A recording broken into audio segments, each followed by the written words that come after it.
Hello guys, how are you all? Welcome back to my channel. So, today we are gonna see, what if Naruto had 9 kids with 9 female-tailed beasts? And subscribe if you enjoy the video. And also check the description. So let's begin the story.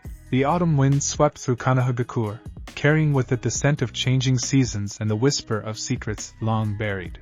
Naruto Uzumaki, 7th Hokage of the Hidden Leaf Village, stood atop the Hokage monument, gazing across the village he had sworn to protect.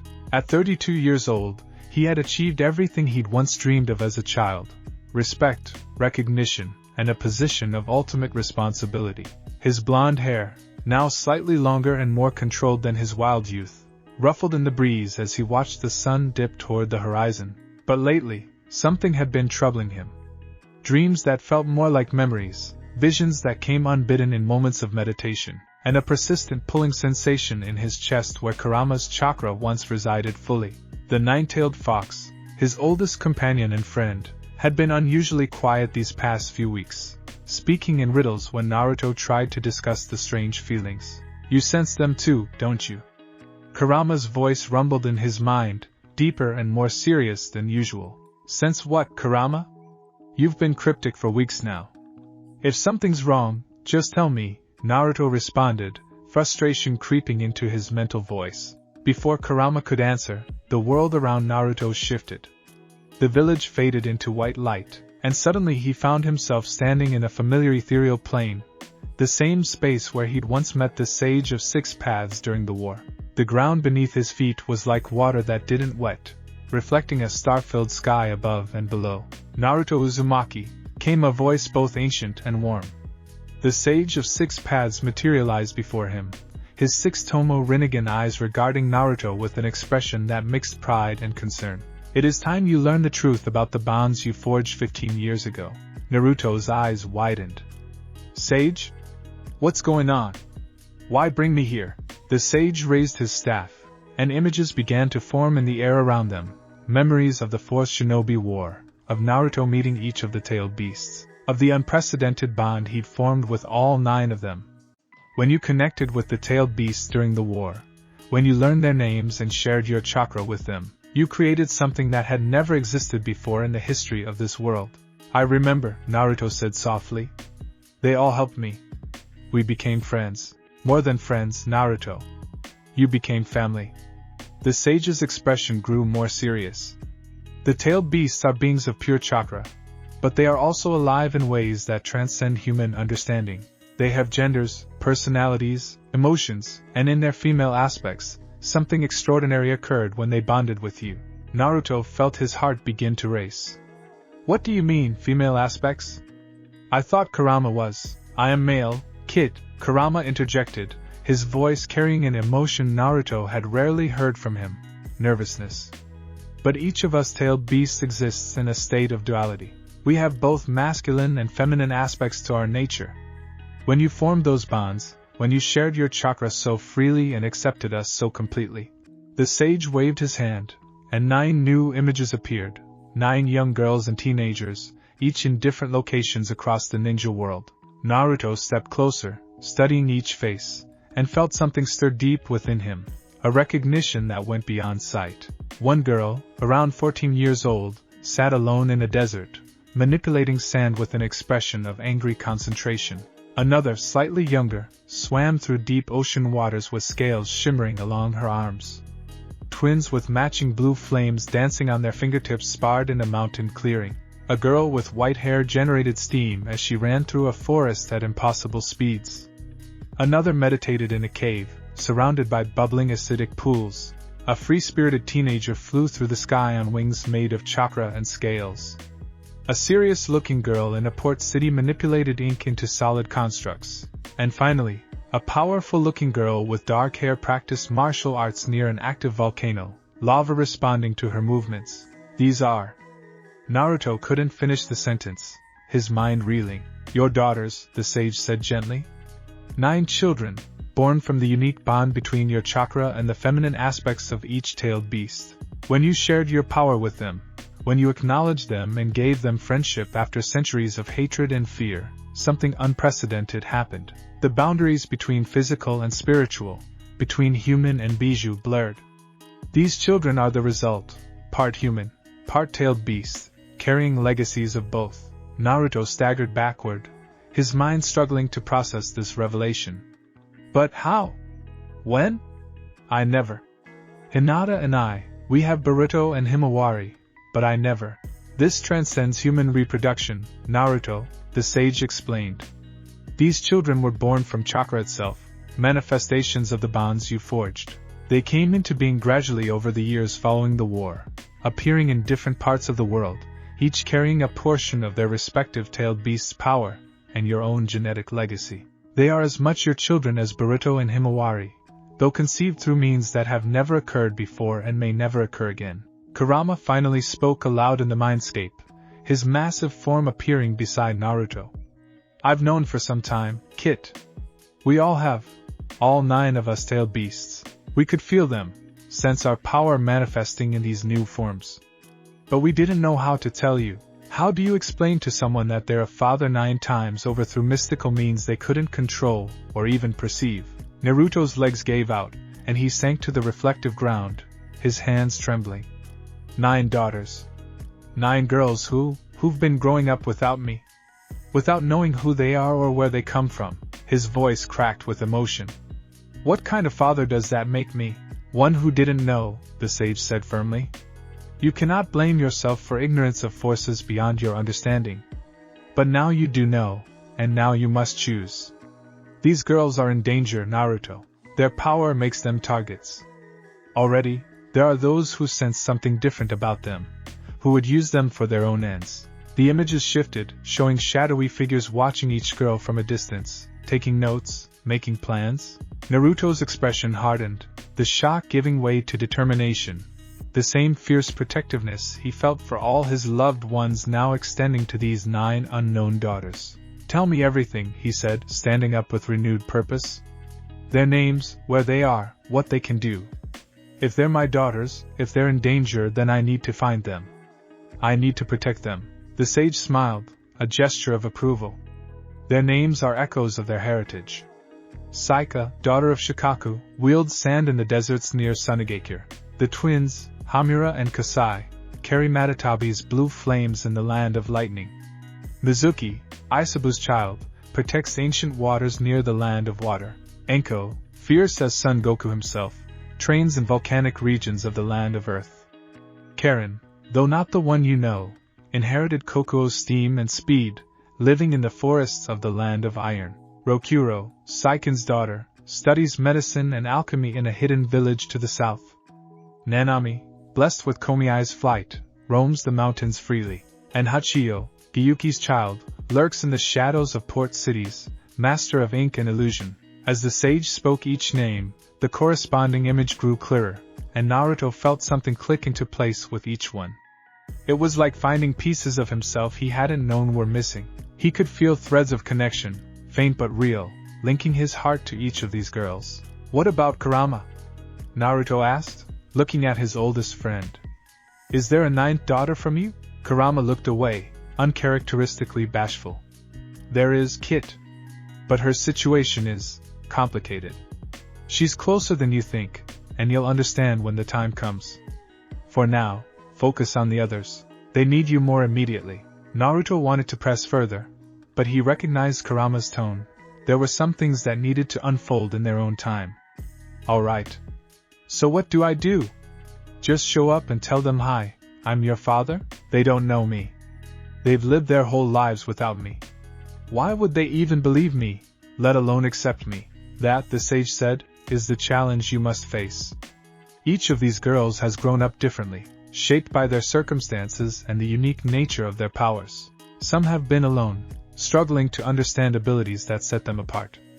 Others have found places in the world but remain incomplete, sensing something missing. You must approach each one individually, earn their trust, and help them understand their heritage. And what about Hinata? My family in Konoha? I can't just leave without explaining. And how do I even begin to explain this to them? The sage's expression softened with understanding. The truth is often difficult, but it is necessary. Hinata loves you deeply, Naruto. She will understand that this situation is not of your making, and I sense she has the strength and compassion to accept these children. As for Boruto and Himawari, they will gain siblings, a gift that may seem strange at first but could become a source of strength for all of you. Kurama added, besides, Kit, you've faced down literal gods and saved the world multiple times. Surely you can handle a family conversation. Despite everything, Naruto couldn't help but laugh weakly at that. You'd think so, wouldn't you? He took a deep breath, centering himself the way he'd learned over years of meditation and training. Okay, I'll do it. I'll find them, all of them. I'll bring them home if they'll come, or at least make sure they're safe and know the truth. But where do I start? The sage pointed to the image of Saika, the sand-wielding girl in the desert. Begin with Shikaku's daughter. Sunagakure is your ally, and Gaara will understand better than most what it means to carry a tailed beast's burden. She is also in the most immediate danger. There are those in the land of wind who view her as a threat to be eliminated. Naruto's eyes flashed with protective anger. Then I'll leave immediately. Wait, the sage commanded. You must understand something crucial, Naruto. These girls are not simply human children with some Biji chakra. They are hybrids, unique beings who exist between two worlds. Their emotions and their powers are intrinsically linked, much like the tailed beasts themselves. Fear, anger, loneliness, these can cause their abilities to spiral out of control. You must be patient, understanding, and above all, you must show them the same acceptance you showed the tailed beasts themselves. I understand, Naruto said solemnly. I won't let them down. Not like I was let down growing up. They'll know they're wanted, that they're loved, that they belong somewhere. The sage nodded approvingly. Then our time here is concluded. Remember, Naruto, you changed the world by refusing to give up on those everyone else had abandoned. These 9 girls are your greatest legacy, even more than your role as Hokage. They are the future of a new understanding between humans and tailed beasts. The white space began to fade, and Naruto felt himself being pulled back to reality. The last thing he saw was the 9 images of his daughters, each one burning itself into his memory. Then he was back on the Hokage monument, the sun now fully set and stars emerging in the darkening sky. Kurama, Naruto said aloud, not caring if anyone heard him talking to himself. We've been through a lot together, haven't we? More than most, Kit. Then let's do this. Let's bring our family together.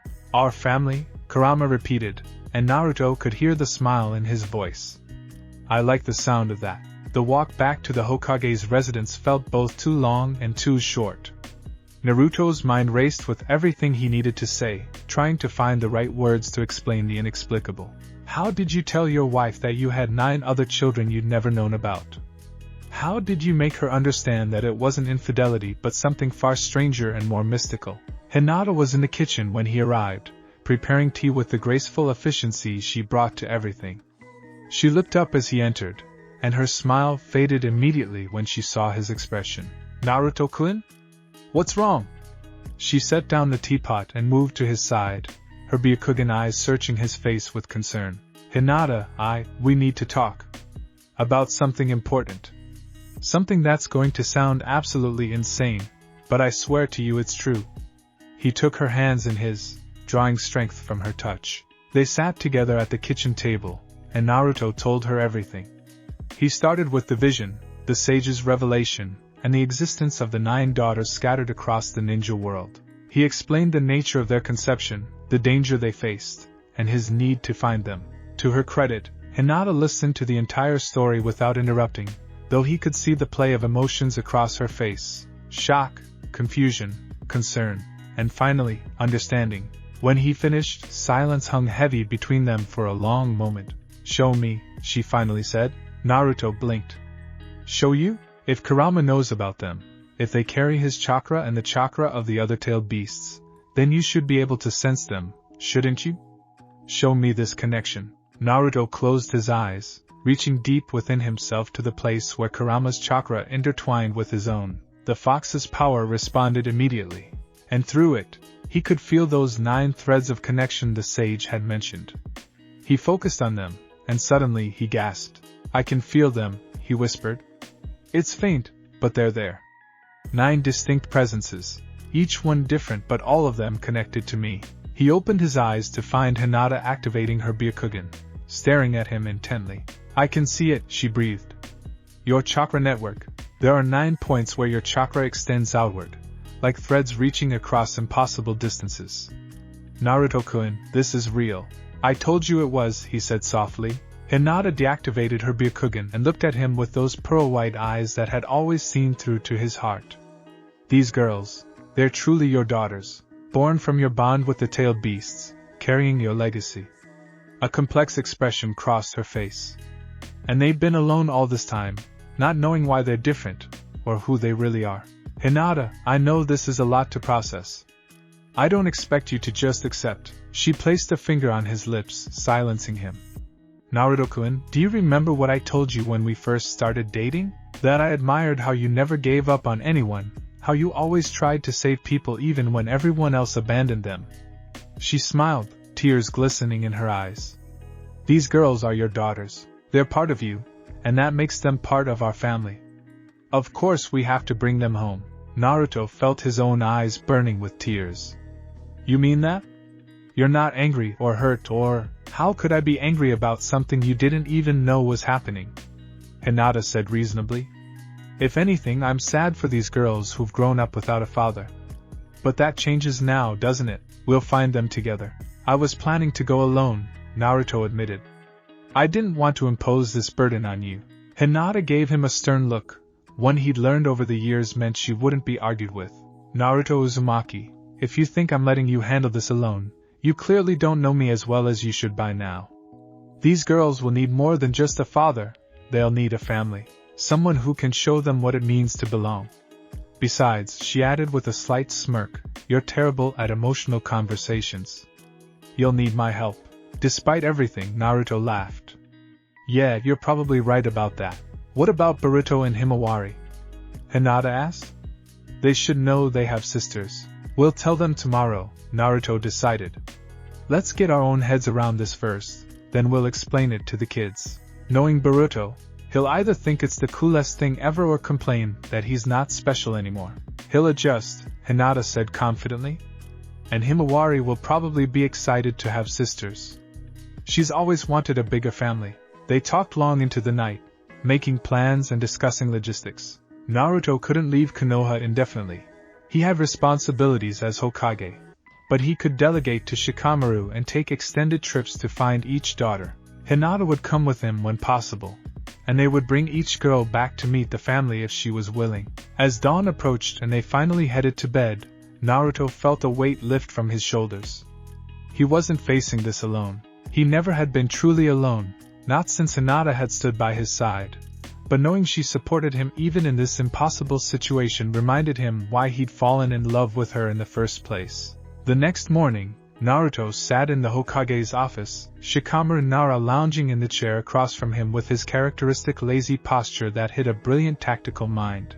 So let me get this straight, Shikamaru said, pinching the bridge of his nose. You have 9 daughters, conceived through mystical chakra bonds with the tailed beasts, scattered across the ninja world, all of them possessing unique abilities and most of them in danger. And you need me to cover for you while you go collect them. That's about the size of it, Naruto confirmed. This is the most troublesome thing I've ever heard, Shikamaru muttered. And I once had to deal with Naruto Uzumaki as a genin, so that's saying something. Come on, Shikamaru. You've handled things before when I've been away. You're practically Hokage already half the time. That's not the point, and you know it. Shikamaru sat up, his expression more serious. Naruto, do you understand the political implications of this? You have 9 children with direct connections to the tailed beasts. Every major village is going to want to know about them, study them, possibly control them. This could destabilize the peace we've worked so hard to maintain. Naruto's expression hardened. Then we keep it quiet for as long as we can. I'm not going to let my daughters become political pawns, which is exactly what I'd expect you to say, Shikamaru sighed. Fine. I'll handle things here. But Naruto, you need to be smart about this. Don't just rush in like you usually do. These girls have lived their whole lives without you. They might not react the way you hope. I know, Naruto said quietly.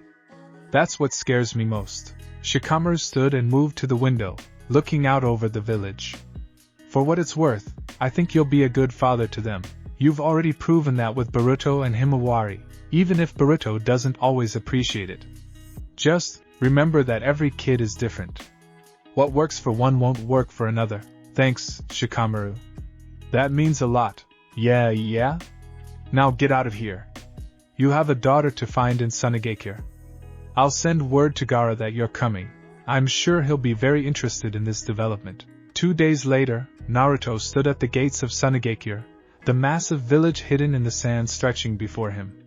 The desert heat was intense, even for someone who'd traveled here many times before. Beside him, Hinata adjusted her travel cloak, her face calm despite the harsh environment. Gaara met them personally at the village entrance, his expression unreadable as always but his eyes showing curiosity.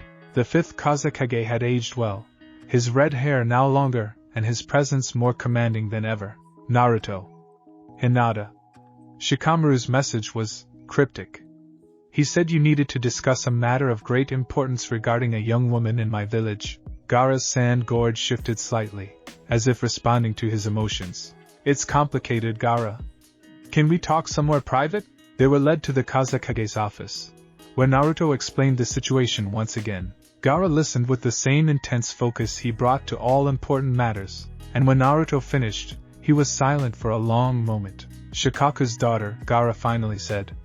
That would explain much about the girl who's been causing disturbances in the outer districts. Saika, that's what she calls herself. She appeared about 5 years ago, living on the streets, using sand manipulation in ways that reminded people of me during my darker days. Is she dangerous? Hinata asked gently. Troubled would be more accurate, Gaara replied. She's defensive, aggressive when cornered, but not truly malicious. The village council has debated what to do with her. Some fear her, others pity her. I've been watching her from a distance, trying to decide if I should intervene. I need to see her, Naruto said. Where is she? The old market district usually. She's made a shelter for herself in abandoned buildings. But Naruto, Gaara's expression grew concerned, she won't welcome you with open arms.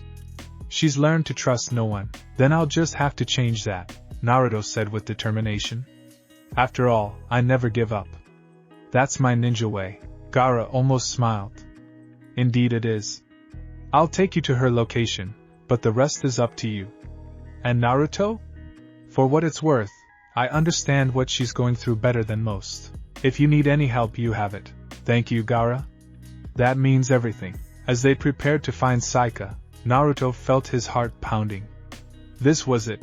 The moment he would meet his first daughter, the first of 9 girls who carried his legacy and the legacy of the tailed beasts. He had faced down gods and monsters, saved the world multiple times, but somehow this felt more terrifying and more important than any of that. Kurama, he thought. Any advice? Don't screw it up, kid, Kurama rumbled. That girl has Shikaku's temperament, which means she's stubborn, defensive, and probably very lonely. Show her the same thing you showed me, that someone finally sees her for who she really is. I can do that, Naruto affirmed. I have to. The sun beat down on Sunagakure as Naruto, Hinata, and Gaara made their way through the winding streets toward the old market district. Somewhere in those abandoned buildings was a girl who didn't yet know that her life was about to change forever. A girl who would be the first of 9 to learn that she wasn't alone, that she had a father who would move heaven and earth to protect her, and that she was part of something greater than she'd ever imagined. The gathering storm was about to break, and the Uzumaki family was about to grow in ways that would reshape the very future of the ninja world. The old market district of Sunagakure was a ghost of its former self. Once a thriving center of commerce where merchants from across the land of wind gathered to trade spices, silks, and precious metals. It had been abandoned after the Fourth Shinobi War when the village restructured and consolidated its economic zones. Now, weathered buildings with faded paint stood like sentinels of a forgotten era, their windows dark and their doorways filled with sand that the wind deposited in endless drifts. Naruto walked through the empty streets with Hinata at his side and Gaara leading the way. The silence was eerie, broken only by the whisper of wind through broken shutters and the soft crunch of sand beneath their feet. She's been living here for 5 years? Naruto asked, his voice heavy with concern as he observed the desolation around them. More or less, Gaara replied. The villagers bring her food sometimes, leaving it at the district's edge. She takes it at night when no one's watching. I've had ANBU keeping a discreet watch to ensure she stays safe. But I ordered them not to interfere unless absolutely necessary. Why not bring her into the village properly? Hinata asked. Surely there are orphanages or... We tried, in the beginning, Gaara interrupted, his tones suggesting painful memories. The moment anyone attempted to forcibly relocate her, her sand manipulation went into overdrive. 3 Chunin ended up in the hospital, not seriously injured, but it sent a message. After that, the council decided to leave her be unless she became a genuine threat to civilian life. Naruto's fists clenched at his sides. The story was too familiar. A child with frightening powers, rejected and feared by those around her, forced to live in isolation. It was his own childhood reflected back at him, and Gaara's too. The fact that his daughter had endured this for years while he remained ignorant gnawed at his heart. Does she know about Shikaku? Naruto asked. About the tailed beasts, Gaara shook his head. I've never spoken to her directly. I doubt she knows anything beyond the fact that she can control sand and that it makes her different. Dangerous. They turned a corner, and Gaara held up a hand, signaling them to stop. He pointed toward a 3-story building that had once been a textile merchant's shop. The windows on the upper floors had been covered with sheets of metal and cloth, creating a makeshift fortress. Sand swirled around the building's perimeter in lazy patterns, forming a barrier that seemed almost alive. That's her home, Gaara said quietly. The sand acts as both protection and early warning system. The moment we get close, she'll know. Naruto studied the building, reaching out with his sensory abilities. He could feel it now, that thread of connection the sage had mentioned, stronger here in proximity. It pulsed with a familiar chakra signature that was undeniably his own, yet mixed with something wilder, more primal. Shikaku's essence was there too, angry and defensive. Let me go first, Naruto said.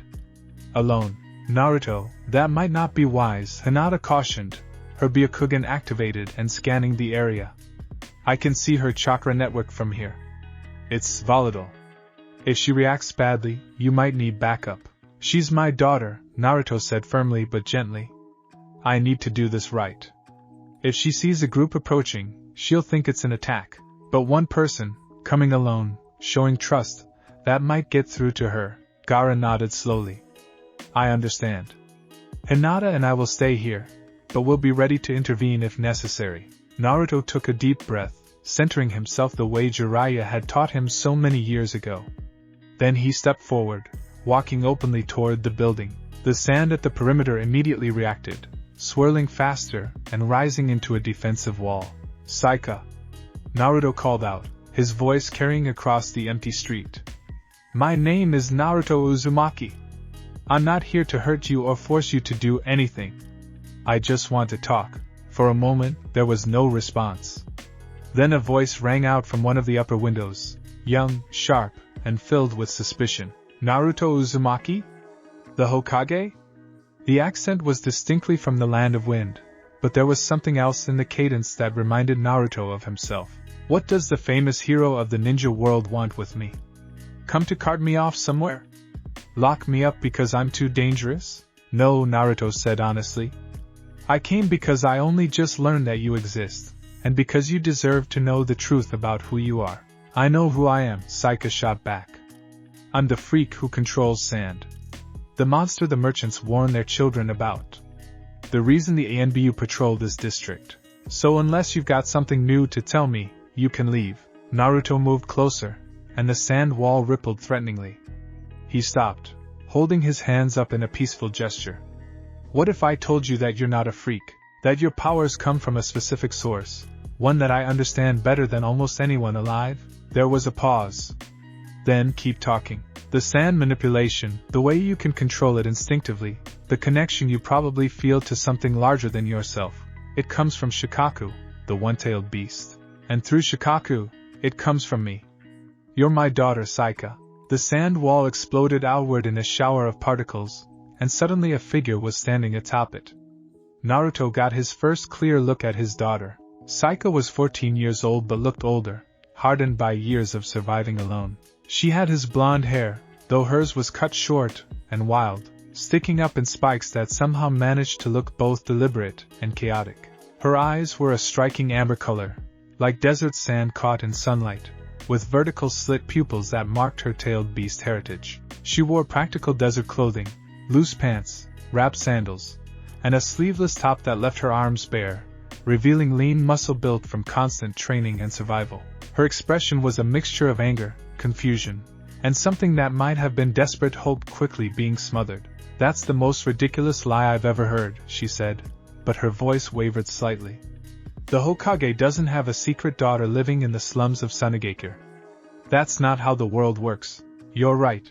That's not how the world usually works," Naruto agreed. "But our situation isn't usual. It's complicated, and I know how insane it sounds, but I can prove it to you if you'll let me." "Prove it how? You going to show me some official documents?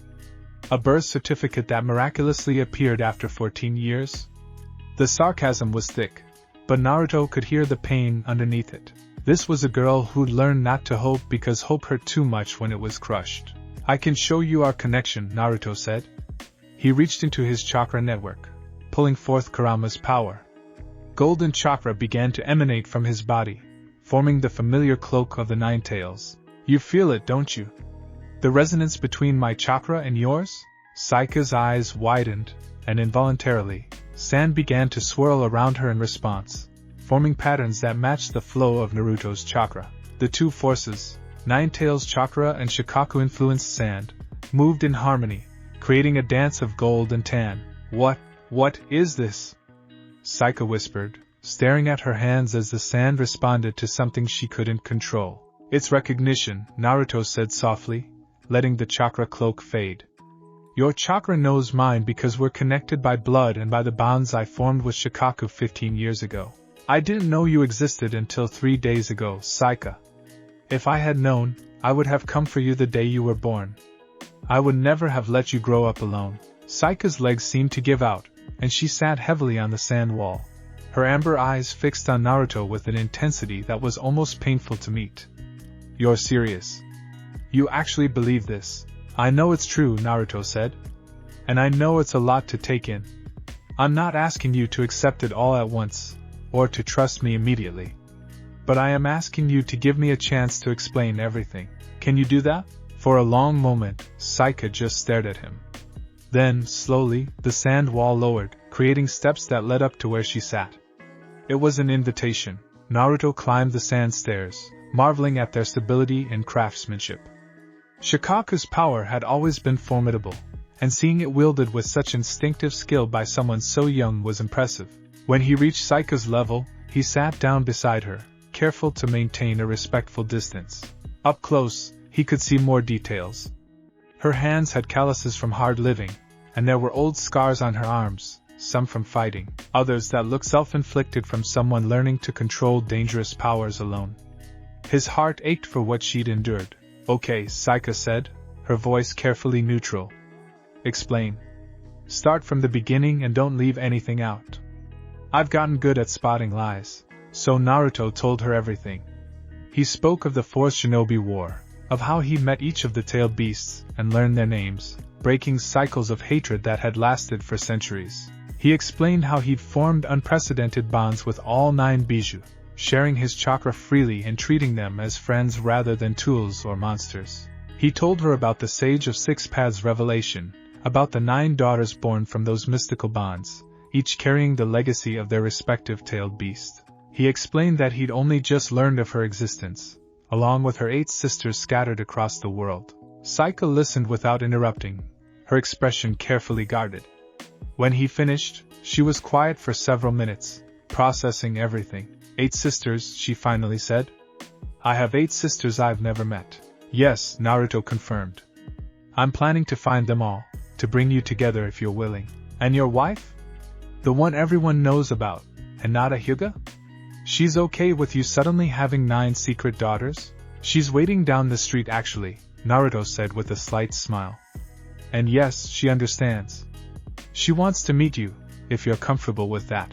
Saika pulled her knees up to her chest, a defensive posture that made her look younger than her 14 years. "Why should I believe any of this? For all I know, you're some kind of con artist with a convincing story and fancy chakra tricks. You could believe that, Naruto acknowledged. Or you could listen to what your instincts are telling you. That connection you felt when I used Kurama's chakra, that was real. You can't fake that kind of resonance. Kurama? That's the Ninetales' name? Yeah. He's been my partner for most of my life, even when neither of us realized it.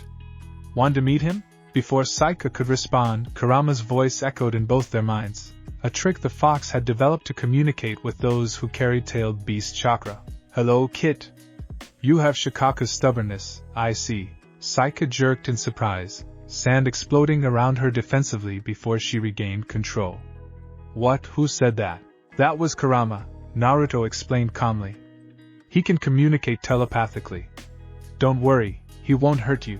Why would I hurt my own niece? Kurama rumbled with amusement. You carry Shikaku's essence, girl. That makes you family, whether you accept it or not. Shikaku, Saika whispered. I've heard that name before. In dreams sometimes. A voice that sounds angry and lonely at the same time. That's him all right, Kurama confirmed. The one-tail isn't great with emotional expression. But he's been watching over you in his own way, just as all the Bija have watched over Naruto's daughters. Saika looked at Naruto with new eyes, some of the defensive hardness cracking. This is real. This is actually happening. Yeah, Naruto said gently. It is. Tears began to well up in Saika's amber eyes, and she quickly wiped them away, angry at herself for showing weakness. I don't understand. Why now? Why did this happen? Why was I born this way? Honestly? I don't fully understand it myself, Naruto admitted. The sage said it was unprecedented, that the bonds I formed with the tailed beasts were so strong they created something new. You and your sisters are living proof that hatred and fear can be transformed into something beautiful and powerful. Beautiful? Saika laughed bitterly. Have you seen where I live? How people look at me? There's nothing beautiful about being a monster. You're not a monster, Naruto said firmly. You're a girl with incredible abilities who's been dealt a terrible hand in life. But that can change, Saika. If you'll let it. What are you offering exactly? A home in Konoha? A place in your perfect family? The sarcasm was back, but it was weaker now, a shield that was cracking under the weight of hope. I'm offering you a choice, Naruto said. You can come to Konoha, meet your siblings, learn to control your powers properly, and be part of a family. Or, if you're not ready for that, I can arrange for training here in Suna with Gaara. He understands sand manipulation better than anyone. I can visit regularly, help you develop your abilities, and give you time to decide what you want. But either way, you're not alone anymore. You have a father now, whether you want one or not. Saika stared at him, tears flowing more freely now despite her attempts to stop them. You don't know me. Why would you do this for someone you just met? Because you're my daughter, Naruto said simply. And because I know exactly what it's like to grow up alone, thinking you're a monster, wondering why no one wants you. I wouldn't wish that on anyone, especially not my own child. The dam broke. Saika turned away, shoulders shaking with sobs she'd probably been holding back for years. Naruto hesitated for only a moment before moving closer and gently putting an arm around her shoulders. She stiffened at first, then collapsed against him, crying into his jacket. I'm so tired, she sobbed. Tired of being alone. Tired of being scared. Tired of people looking at me like I'm going to kill them. I know, Naruto murmured, holding her as she cried. I know. But that's over now.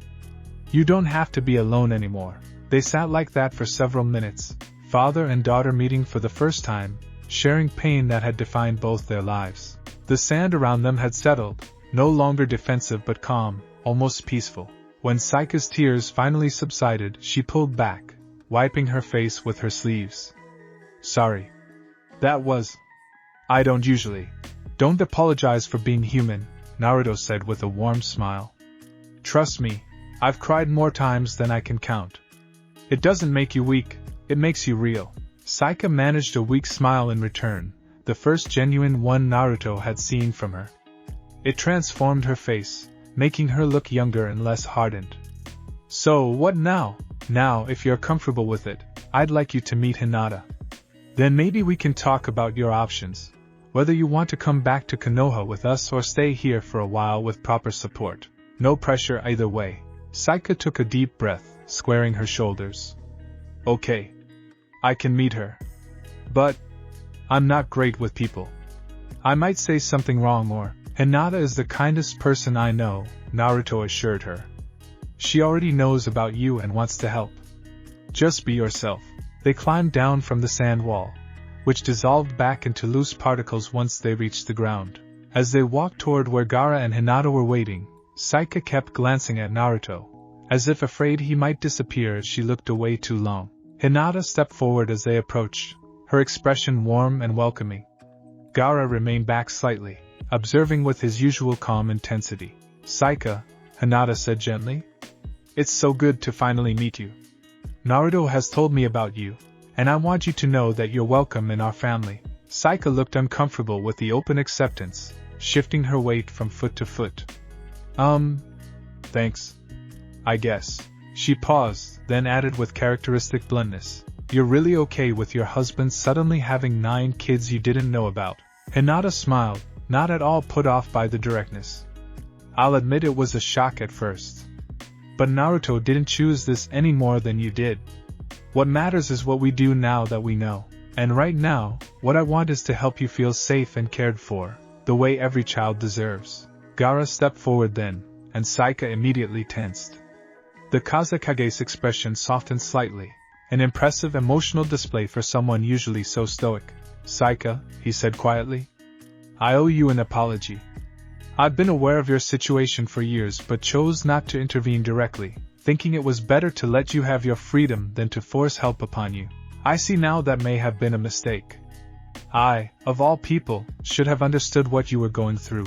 Saika stared at him with wide eyes. You're the 5th Kazekage. The guy who had Shikaku sealed inside him.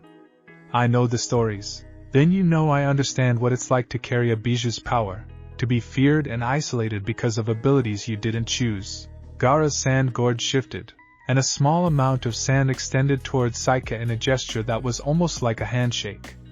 Your sand and mine come from the same source.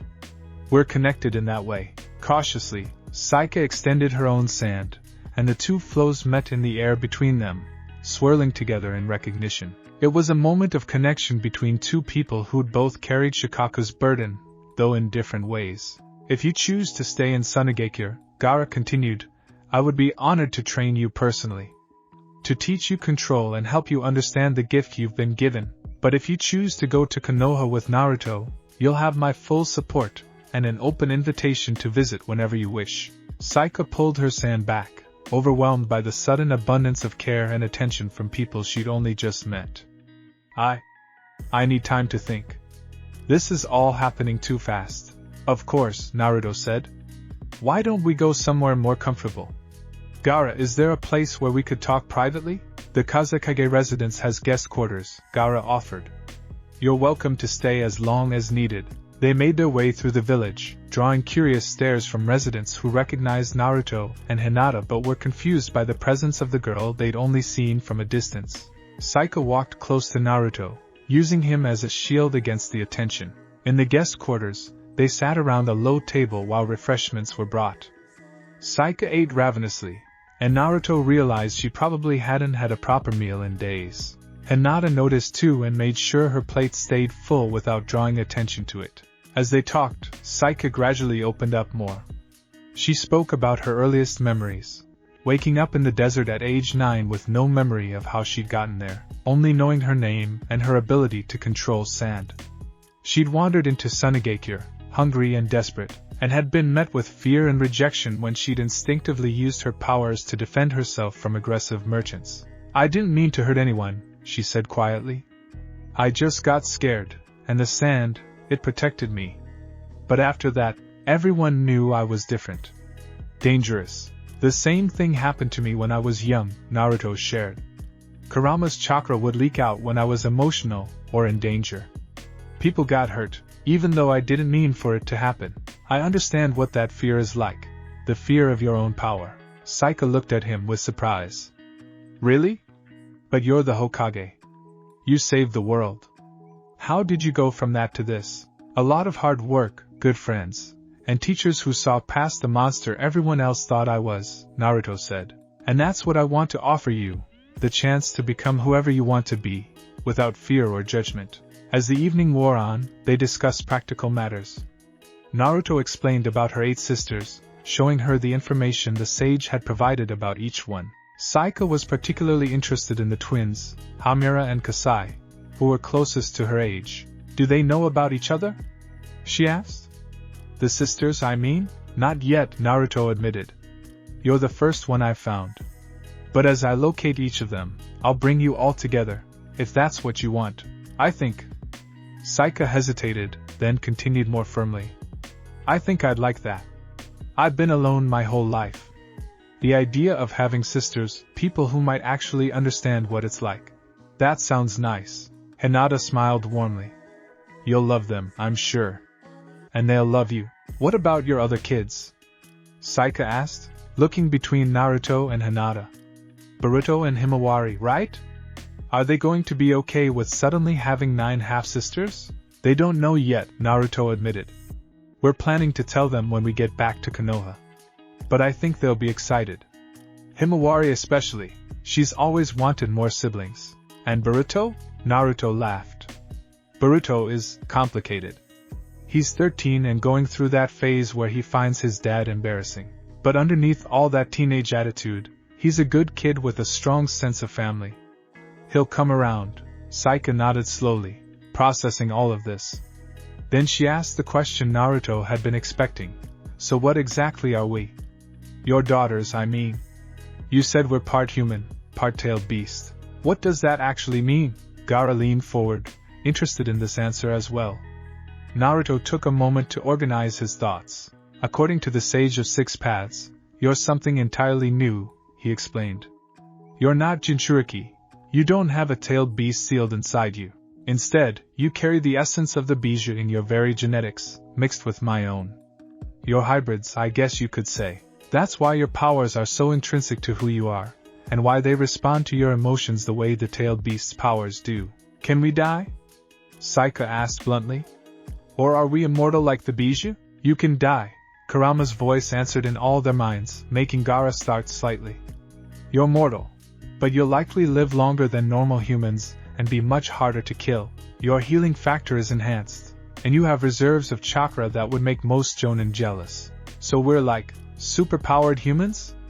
Saika clarified. That's one way to put it, Kurama confirmed. You're also emotionally connected to your respective Bijou.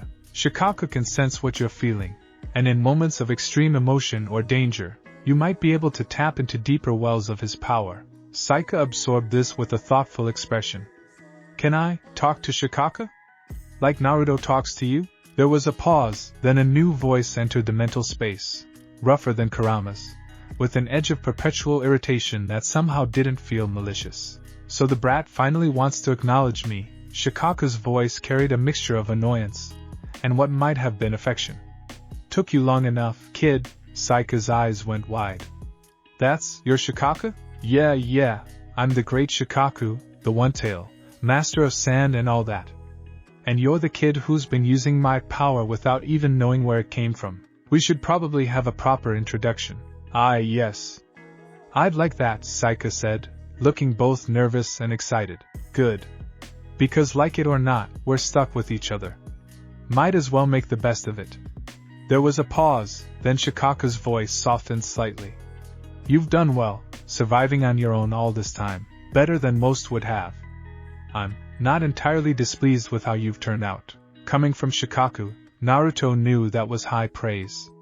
Saika seemed to sense it too, because a small smile crossed her face. The conversation continued late into the night, covering everything from Saika's sand manipulation techniques to Naruto's adventures during the war. Gradually, the walls Saika had built around herself began to crumble, replaced by cautious optimism and the beginning of trust. Finally, as midnight approached, Saika made her decision. I want to come to Konoha, she announced. At least for a while, to meet Boruto and Himawari. And when you find my sisters, I want to be there. I want to meet them. Naruto felt warmth spread through his chest. You're sure? There's no pressure. I'm sure, Saika interrupted. I've spent 5 years alone in that abandoned district. I don't want to spend another day like that if I don't have to. Besides, she added with a hint of her earlier sarcasm, someone needs to make sure you don't screw up meeting the other 8. You're kind of terrible at first impressions. Naruto laughed, recognizing his own sense of humor reflected back at him. Fair enough. We'll leave tomorrow then, if that's okay with you, Gaara? Of course, the Kazekage replied.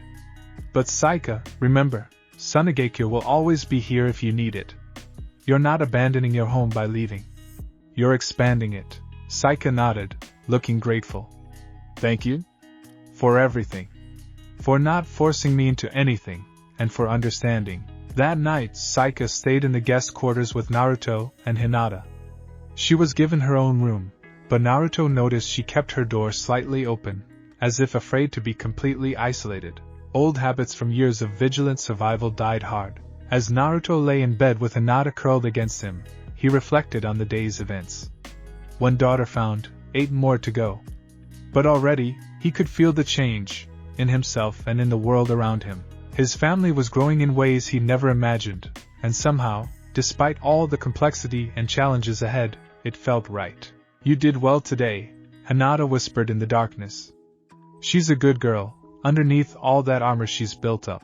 She reminds me of myself, Naruto admitted.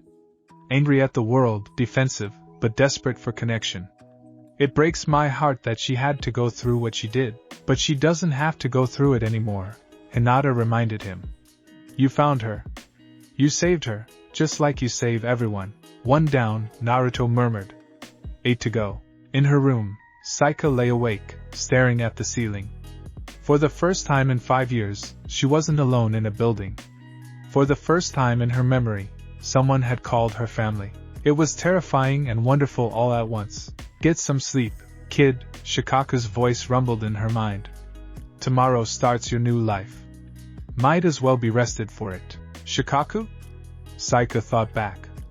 Thank you? For watching over me all this time, even when I didn't know you were there. Yeah, well, don't get mushy about it, the Bijou grumbled, but Saika could sense the pleased undertone. Your family now. Both Uzumaki and Bijou. That means something. Saika smiled in the darkness and closed her eyes. For the first time in as long as she could remember, she fell asleep without fear, without defensive sand barriers around her bed, without the crushing loneliness that had been her constant companion. Tomorrow, she would travel to Konoha. Tomorrow, she would meet her half-siblings and start learning what it meant to be part of a family. Tomorrow, her real life would begin. But tonight, she was simply a girl who had finally found her father, and that was enough. The journey from Sunagakure to Konoha took 3 days, though Naruto could have made it in half that time if he'd been traveling alone. But this wasn't a mission. This was a chance to bond with his newly discovered daughter, and he refused to rush it.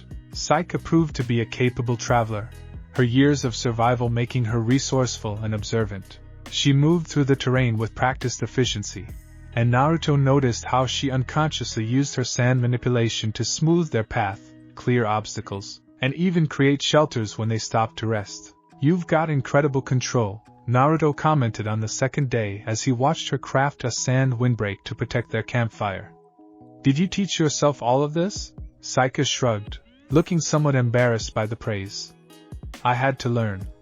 The desert doesn't forgive mistakes. She paused, then added more quietly. Sometimes I dream about techniques, see myself doing things with sand that I'd never tried before. When I woke up, I could usually make them work. That was Shikaku, Hinata said gently, preparing their evening meal. He was teaching you through your dreams, helping you survive. Damn right I was, Shikaku's voice rumbled in their minds. He'd been more talkative since Saika had acknowledged him. Wasn't going to let my kid die because nobody bothered to teach her the basics. Saika smiled at that, still getting used to the idea that the voice in her head was actually an ancient chakra entity that cared about her well-being.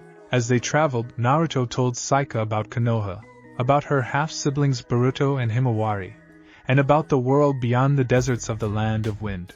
Saika listened with hungry interest, asking questions about everything from Shinobi Academy training to what it was like living in a village where people didn't fear you.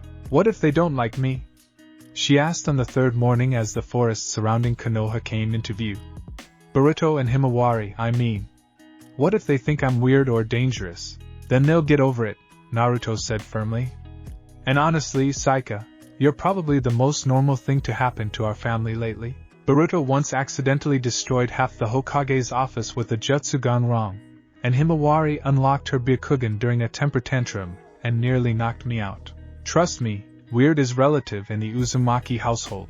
Despite her nervousness, Saika laughed. The sound was still unfamiliar to her own ears. She'd had so little to laugh about for so long. But it was becoming easier each time. When the gates of Konogakure finally appeared before them, Saika stopped walking, staring at the massive village with wide amber eyes. It was so much larger than Sunagakure, sprawling across the landscape with its distinctive architecture and bustling activity visible even from a distance. This is where you live? She breathed. It's huge. Home sweet home, Naruto said with a grin. Come on, let's get you settled in before the whole village finds out the Hokage brought home a surprise daughter. The gate guards recognized Naruto immediately and welcomed him back, though their eyes lingered curiously on Saika. To their credit, they didn't ask questions, simply waving the group through with professional courtesy. As they walked through the village streets, Saika stayed close to Naruto, overwhelmed by the crowds and activity. People called out greetings to the Hokage, and many stopped to bow or wave. Naruto returned each gesture with his characteristic warmth, but he kept a protective hand on Saika's shoulder, grounding her. The Uzumaki residence was a comfortable home in one of Konoha's nicer districts, not ostentatious, but spacious enough for a growing family. As they approached, the front door burst open and two figures came running out. Dad! A boy with spiky blonde hair and bright blue eyes, clearly Naruto's son, skidded to a stop in front of them. You're back. Mom said you went on an important mission but wouldn't tell us what. He stopped mid-sentence, noticing Saika. Who's this? Behind him, a younger girl with dark blue hair and the same gentle features as Hinata peered around her brother with curious pale eyes. Dad? Is this a new student or something? Naruto took a deep breath. This was it, the moment he'd been both anticipating and dreading. Boruto, Himawari, let's go inside. Your mother and I need to talk to you about something important. The family gathered in the living room, with Saika perched awkwardly on the edge of a chair while Boruto and Himawari sat on the couch, looking confused and increasingly concerned. Hinata had gone to prepare tea, giving Naruto a supportive look as she passed. So, kids, Naruto began, then paused, realizing he had no idea how to ease into this. Finally, he just decided to rip off the bandage. This is Saika. She's your sister. The silence that followed was deafening. Boruto's mouth fell open. Himawari blinked several times, as if trying to process what she just heard. Sister? Boruto finally managed. What do you mean, sister? Did you and Mom have another kid and just forget to mention it for 14 years? It's complicated, Naruto said, launching into the same explanation he'd given Saika, though simplified for his younger children. He explained about the tailed beasts, the bonds he'd formed during the war, and the mystical nature of Saika's birth. When he finished, Boruto looked like his brain had short-circuited. Himawari, however, suddenly jumped up from the couch and rushed over to Saika. You can control sand? She asked excitedly. That's so cool. Can you show me? Please? Saika, completely unprepared for this enthusiastic response, looked to Naruto for help. He just smiled and nodded encouragingly. Hesitantly, Saika extended her hand, and sand began to flow from a pouch at her waist, forming into a small sculpture of a flower that she offered to Himawari. Whoa, Himawari breathed, taking the sand flower carefully. This is amazing. Boruto, isn't this amazing? Boruto was still processing. Okay, hold on. Let me get this straight. Dad, you're telling me you have 9 secret daughters scattered around the world, each with powers from different tailed beasts. And you just found out about them? That about sums it up, yeah, Naruto confirmed. And Saika is the first one you found. Right. Boruto leaned back on the couch, running his hands through his hair. Then, unexpectedly, he started laughing. Man, and I thought my life was weird. This is insane. This is absolutely insane. He looked at Saika with new interest. So you're my sister. Half-sister, I guess. And there are 8 more of you out there? According to your dad, yes, Saika said carefully, still not sure how to read Boruto's reaction. That's actually kind of awesome, Boruto said, his initial shock giving way to curiosity. I mean, it's weird and complicated, but also cool? I've always been just the Hokage's son, you know, but now I'm also a brother to 9 sisters with crazy powers. That's got to count for something. Saika felt some of the tension leave her shoulders. So you're okay with this? I mean, it's not like I have much choice, right? Boruto said with a shrug that was pure teenage pragmatism. You exist. You're my sister. Might as well roll with it. He grinned, and Saika could see Naruto's smile reflected in his son's face. Plus, if Dad's going to be running around the world collecting the rest of you, that means I get to cover for him when he's gone. More responsibility, more trust, maybe even some cool missions. Boruto, Hinata said warningly as she returned with tea, your father's missions to find your sisters are not opportunities for you to slack off on your training. I wasn't going to slack off, Boruto protested, though his grin suggested otherwise. I was just thinking that with Dad gone, I'd need to step up and help protect the village. You know, responsible stuff. Himawari had claimed the seat next to Saika and was bombarding her with questions about life in Sunagakure, sand manipulation techniques, and whether she'd ever made a sand castle. Saika, overwhelmed but not unpleasantly so, did her best to answer. Naruto watched his children interact with a warmth spreading through his chest. This could have gone so much worse. Boruto's acceptance, even if somewhat cavalier, was genuine, and Himawari's immediate embrace of her new sister was exactly the kind of unconditional love he'd hoped for. So, Dad, Boruto said, turning serious for a moment. When do you leave to find the next one? I was thinking in a few days, Naruto replied. I need to handle some Hokage business first, and I want to make sure Saika is settled in before I go. Where's the next sister? Himawari asked, looking up from her conversation with Saika. The Land of Lightning, Naruto said. Twins named Hamura and Kasai. They're daughters of Matatabi, the Two-Tails. Twins! Himawari's eyes lit up. Can we come with you? Absolutely not, Hinata said before Naruto could respond. You both have academy classes, and your father's journey could be dangerous. But Mom, no buts, Himawari. Your sisters will come here eventually, and you'll have plenty of time to get to know them then. Saika watched this family dynamic with fascination. The easy back and forth, the gentle discipline, the obvious love underlying even the arguments. It was completely foreign to her experience, but also deeply appealing. That evening, after Saika had been shown to her new room, a space Hinata had prepared with surprising speed, complete with desert-colored decorations and sandy-toned fabrics that made it feel less alien. She sat on the bed and tried to process everything that had happened. A knock on the door interrupted her thoughts. Come in, she called. Boruto entered, looking somewhat awkward. Hey. Just wanted to check if you needed anything. Mom sent me to make sure you were settling in okay. I'm fine, Saika said, then reconsidered. Actually, I'm completely overwhelmed, but in a good way, I think. Boruto laughed and sat down in the chair by her desk. Yeah, our family can be a lot. But you'll get used to it. And hey, if you ever need help with anything or just want to talk, I'm right down the hall. Thanks, Saika said, genuinely touched. I appreciate that. Can I ask you something? Boruto's expression grew more serious. What was it like, growing up alone like that?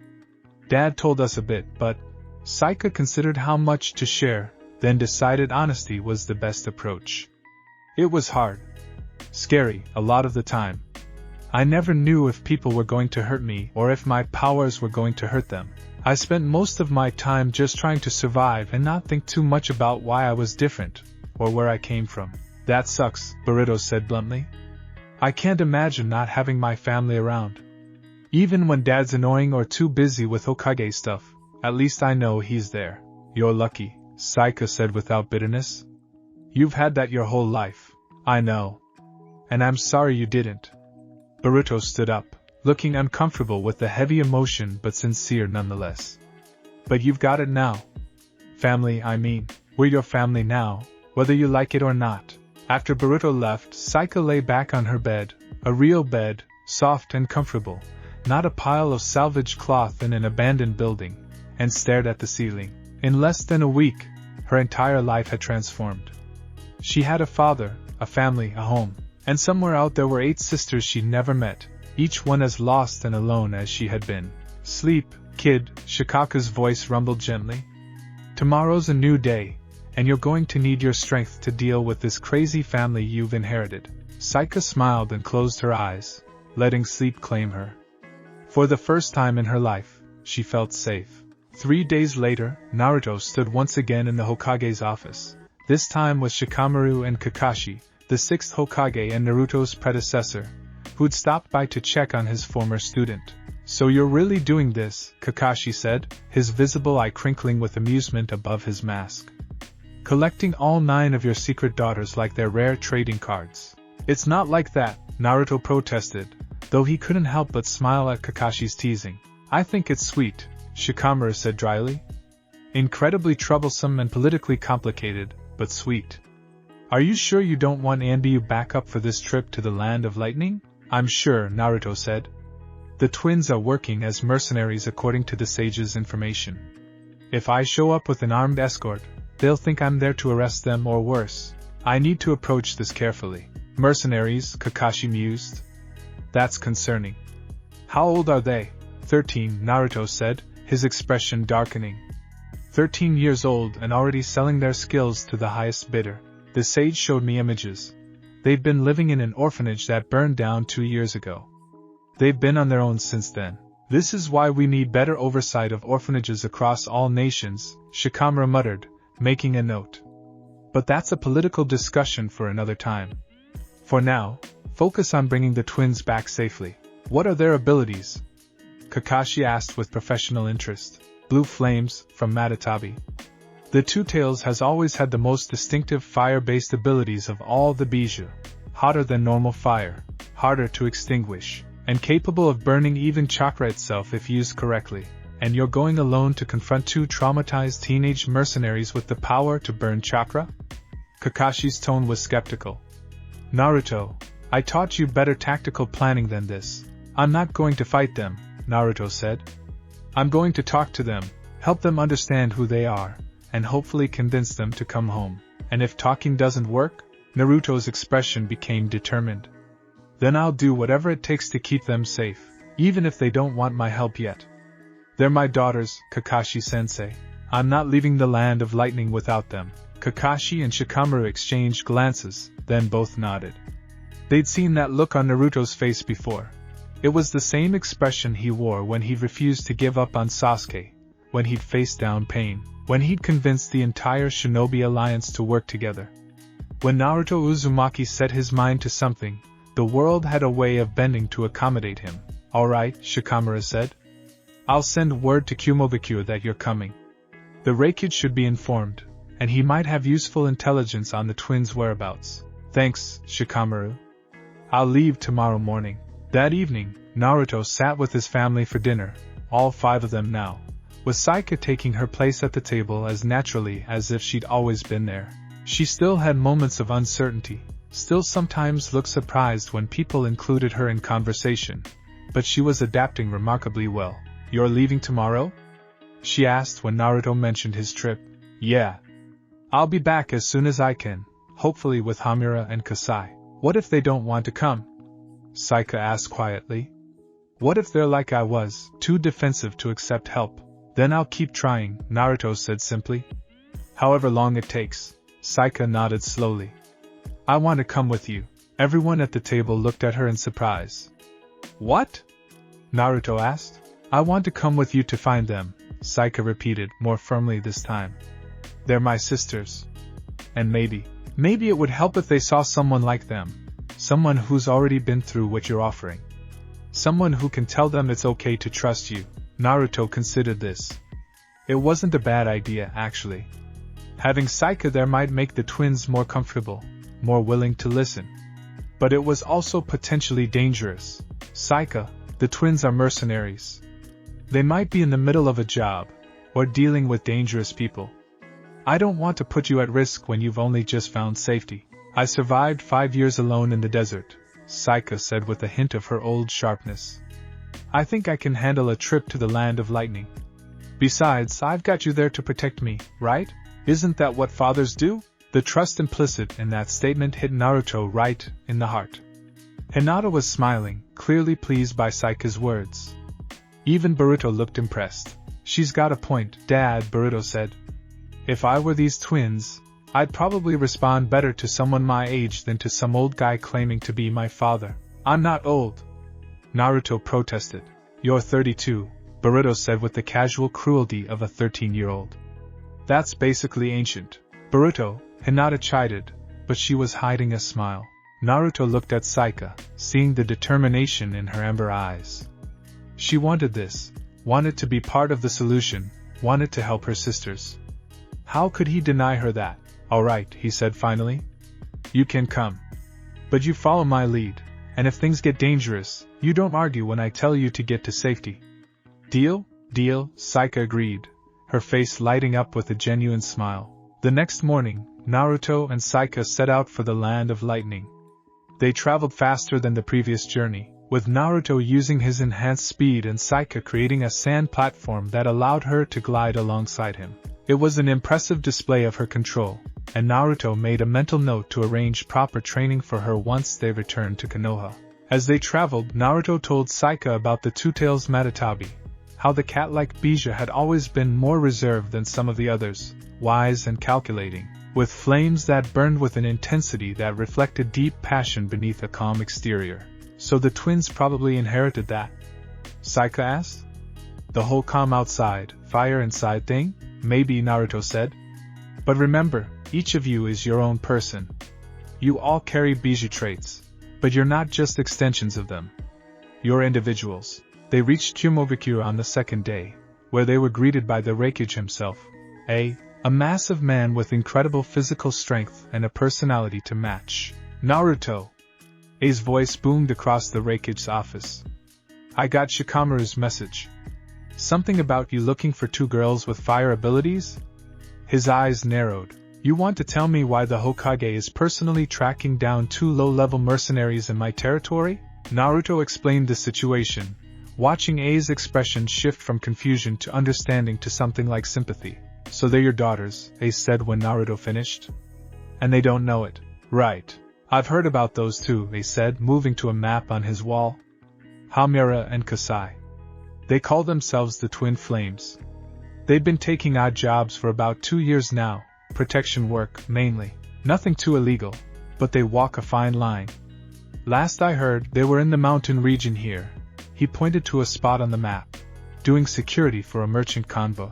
Are they in danger? Saika asked, speaking up for the first time. I looked at her with interest. And you are? Saika. I'm one of Naruto's daughters too. The one he found first. A's eyebrows rose. Well, this family reunion is getting more interesting by the minute. He turned back to the map. The twins aren't in immediate danger that I know of, but the merchant they're working for has some shady connections. There's been talk of rival groups trying to intercept the convoy. If you're going to approach them, do it carefully. They're young, but they're dangerous when threatened. Naruto thanked her for the information and for his discretion in keeping this matter quiet. As they left Kumogakure, heading toward the mountain region A had indicated, Naruto could feel his nervousness growing. Meeting Saika had gone well, but that didn't guarantee the twins would respond the same way. They'd been working as mercenaries. That suggested a level of independence and self-reliance that might make them resistant to accepting help, especially from a stranger claiming to be their father. You're worried, Saika observed as they traveled. Is it that obvious? You get this crease between your eyebrows when you're thinking too hard, she said. I've noticed it over the past few days. Naruto laughed despite himself. I am worried. What if they don't believe me? What if they think I'm trying to trick them or use them somehow? Then we'll convince them, Saika said with confidence that surprised him. You convinced me, didn't you? And I was pretty determined not to trust anyone. You're a lot braver than you give yourself credit for, Naruto said warmly. Being willing to trust again after everything you went through, that takes real courage. Saika looked away, uncomfortable with the praise but clearly pleased. Well, you made it easy. You were genuine. No hidden agenda, no manipulation. Just honest about everything, even the weird parts. That's all I can be, Naruto said. Honest. It's worked for me so far. They found the merchant convoy 2 days later, traveling along a mountain pass. It was a substantial group. 5 wagons loaded with goods, about 20 people including guards. And standing watch at the rear of the convoy were 2 girls who had to be Hamura and Kasai. Even from a distance, they were striking. Both appeared to be about 13, with identical builds, lean and athletic, clearly well-trained. Their hair was the first major difference. One twin had hair like flickering orange flames, wild and bright, while the other's hair was deep blue-black like the hottest part of a fire. They wore matching outfits of dark pants and sleeveless tops that allowed free movement, with armed guards that looked both protective and decorative. As Naruto and Saika approached openly, not trying to hide their presence, both twins immediately went on alert. The one with orange hair raised her hand, and blue flames began to dance across her fingers. The dark-haired twin mirrored her sister, fire sparking to life around her fists. That's close enough. The orange-haired twin called out. State your business or turn around. Naruto stopped about 20 feet away, holding his hands up peacefully. My name is Naruto Uzumaki. I'm not here to fight or cause trouble. I just want to talk to you, Hamura and Kasai, right? The twins exchanged quick glances, clearly surprised he knew their names. The convoy had stopped, and the merchant, a portly man with nervous eyes, was watching the interaction with clear anxiety. How do you know our names? The dark-haired twin asked. Her voice was slightly deeper than her sister's, more controlled. It's complicated, Naruto said. Can we talk somewhere private? What I have to tell you is personal. We don't do personal with strangers, the orange-haired twin said sharply. Especially not ones who track us down in the middle of a job. You've got 30 seconds to explain yourself before we assume you're a threat. Naruto looked at Saika, who nodded and stepped forward. My name is Saika, she called out.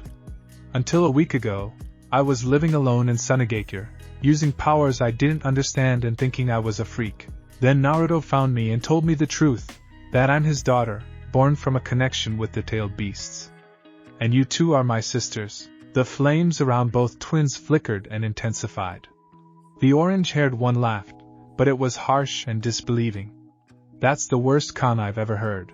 You expect us to believe the Hokage of Konoha is our father? That we're related to some random girl from Suna? I don't expect you to believe anything, Saika said calmly, channeling the steadiness she'd learned from Hinata over the past few days. I'm just telling you what I know. And I know that if you're anything like me, you've spent your whole life feeling different, powerful in ways you don't fully understand, and alone because of it. The dark-haired twin's flames dimmed slightly. Kasai, she said quietly to her sister. Her chakra. I feel it too, Hamura, the orange-haired twin, Kasai, replied. It's familiar somehow. That's because we're connected, Naruto said, taking advantage of their momentary uncertainty. You carry Matatabi's essence, the two tails. Your flames are blue because they're not normal fire. They're the manifestation of Biju chakra. And through Matatabi, you're connected to me. He let some of Kurama's chakra flare, creating the golden aura that had become his trademark. Immediately, both twins' flames responded, turning a brighter blue and reaching toward his chakra like living things seeking connection. What the? Kasai started, staring at her hands as the flames moved independently of her will. That's the resonance, Naruto explained. Your chakra recognizes mine because we're family. The merchant, who'd been watching this exchange with growing alarm, finally spoke up. Look, I don't know what kind of family drama this is, but I paid these girls to guard my convoy, not have a reunion in the middle of bandit country. Either sort this out quickly or take it somewhere else. Hamura, the calmer, dark-haired twin, turned to the merchant. We need a break. Our contract says we get rest periods. We're taking one now. But, now, Hamura repeated, her tone brooking no argument. The merchant wisely shut his mouth. The twins moved away from the convoy, gesturing for Naruto and Saika to follow. They found a clearing off the main road, sheltered by trees and rocks. Once there, Kasai rounded on them, flames still flickering around her hands. All right, we're listening, she said. But if this is some kind of trick or trap, you're going to regret it. We might be young, but we're not easy targets. I know, Naruto said. I'm not trying to target you. I'm trying to help you understand who you are and where you come from. For the third time in as many weeks, Naruto told the story, the war, the bonds with the tailed beasts, the revelation from the Sage of Six Paths. The twins listened with identical expressions of skepticism that gradually shifted to confusion and then to something more complex. When he finished, Kasai was the first to speak. So you're saying we're not human? That we're some kind of hybrid freaks? You're human, Naruto said firmly. You're just human with something extra. Something special. Special, Hamura repeated flatly. Is that what you call being abandoned in an orphanage? Being different from everyone else, having powers that made the other kids afraid of us? Being forced to fend for ourselves when the orphanage burned down because nobody wanted to take in the weird fire twins. The bitterness in her voice was sharp enough to cut, and Naruto felt his heart clench.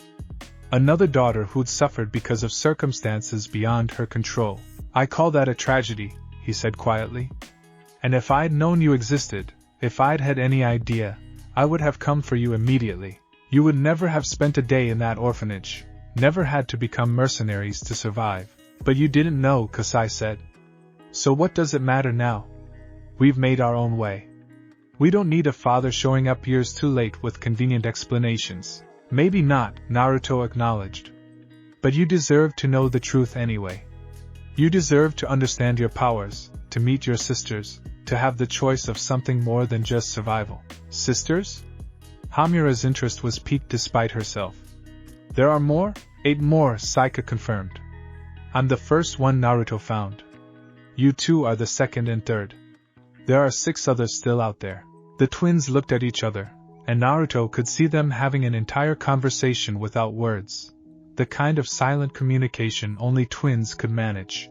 Finally, they seemed to reach some kind of consensus. Prove it, Kasai demanded. Prove we're related to you and not just some random kids with weird powers. How would you like me to prove it? Naruto asked. Hamura stepped forward, her dark eyes intense. If we really carry this Matatabi's essence, then we should be able to talk to her, right? Like you talk to the Nine Tails? Kurama, Naruto corrected gently. His name is Kurama. And yes, you should be able to communicate with Matatabi. She's probably been watching over you your whole lives. Then make it happen, Kasai said. Let us talk to this Matatabi. If she confirms your story, then maybe, we'll consider believing you. Naruto looked at Kurama mentally. Can you help with this? I can reach out to Matatabi, ask her to make contact with the twins, Kurama confirmed. But she'll need their permission too. They have to be open to it. Naruto explained this to the twins, who exchanged another glance before nodding simultaneously. Alright, they said in unison. We're open to it. Naruto closed his eyes, channeling Kurama's chakra and reaching out through the network that connected all the tailed beasts. He could feel them all, 9 distinct presences scattered across the spiritual plane. He focused on the 2 tails, on Matatabi's elegant and powerful essence. Matatabi, Kurama called out. Your daughters are ready to meet you. There was a moment of stillness, and then a new presence joined them, graceful, feline, and burning with controlled intensity. Matatabi's voice was smoother than Kurama's, with a purring quality that nonetheless carried immense power. My kittens, Matatabi said, her voice reaching Hamura and Kasai for the first time. Finally, you're listening. Both twins gasped, their eyes going wide. Blue flames erupted around them, not defensively but in response to Matatabi's presence. I've been watching you since you were born, Matatabi continued. Every struggle, every triumph, every lonely night. I could not intervene directly, but I tried to guide you, to help you survive. I am sorry it took so long for you to learn the truth. You're real, Hamura whispered. The voice in our dreams, the feeling of being watched over, that was you. It was always me, Matatabi confirmed. You are my legacy, born from the bond between Naruto and myself. You carry my flames, my spirit, and my strength. And you are not alone. You have never been alone, though it must have felt that way. Kasai's tough exterior cracked, tears streaming down her face even as she tried to maintain her defensive stance. Why didn't you tell us before? Why let us think we were freaks? Because you could not hear me until you were ready, Matatabi said gently. Until Naruto found you. Until you were willing to open your hearts to the possibility of connection. But I have always been here, and I always will be. The twins collapsed to their knees, overwhelmed by the confirmation of everything Naruto had told them. Saika moved forward instinctively, kneeling beside them and placing a hand on each of their shoulders. "It's okay," she said softly. "I know it's a lot. It was for me too. But it gets better. You don't have to be alone anymore." Hamura looked up at her, then at Naruto. "So it's all true. We really are your daughters. We really have sisters. We're really part of something bigger than just surviving day to day." "Yes," Naruto said simply. "And now you have a choice to make. You can keep doing what you've been doing, and I'll respect that. Or you can come back to Konoha with Saika and me, meet the rest of your family, and learn what it means to have a home." The twins looked at each other again, that wordless communication passing between them. Then Kasai spoke, her voice rough with emotion. "What about our contract? We don't break our word. How long is left on it?" Naruto asked. 3 more days, Hamura said. "We promise to guard the convoy until it reaches its destination. Then we'll travel with you for those 3 days, Naruto decided. Help you complete the job properly. And afterward you can decide what you want to do." The twins nodded slowly, accepting this compromise. As they stood up and prepared to return to the convoy, Kasai suddenly spoke again. "Hey Naruto, I mean Dad?" The word came out awkwardly, uncertainly. "Thank you? For coming to find us. For not giving up on daughters you didn't even know you had." Naruto felt his eyes burning with tears he didn't try to hide. "I'll never give up on any of you. That's a promise I intend to keep." Saika smiled, stepping between her newly discovered sisters. "Come on.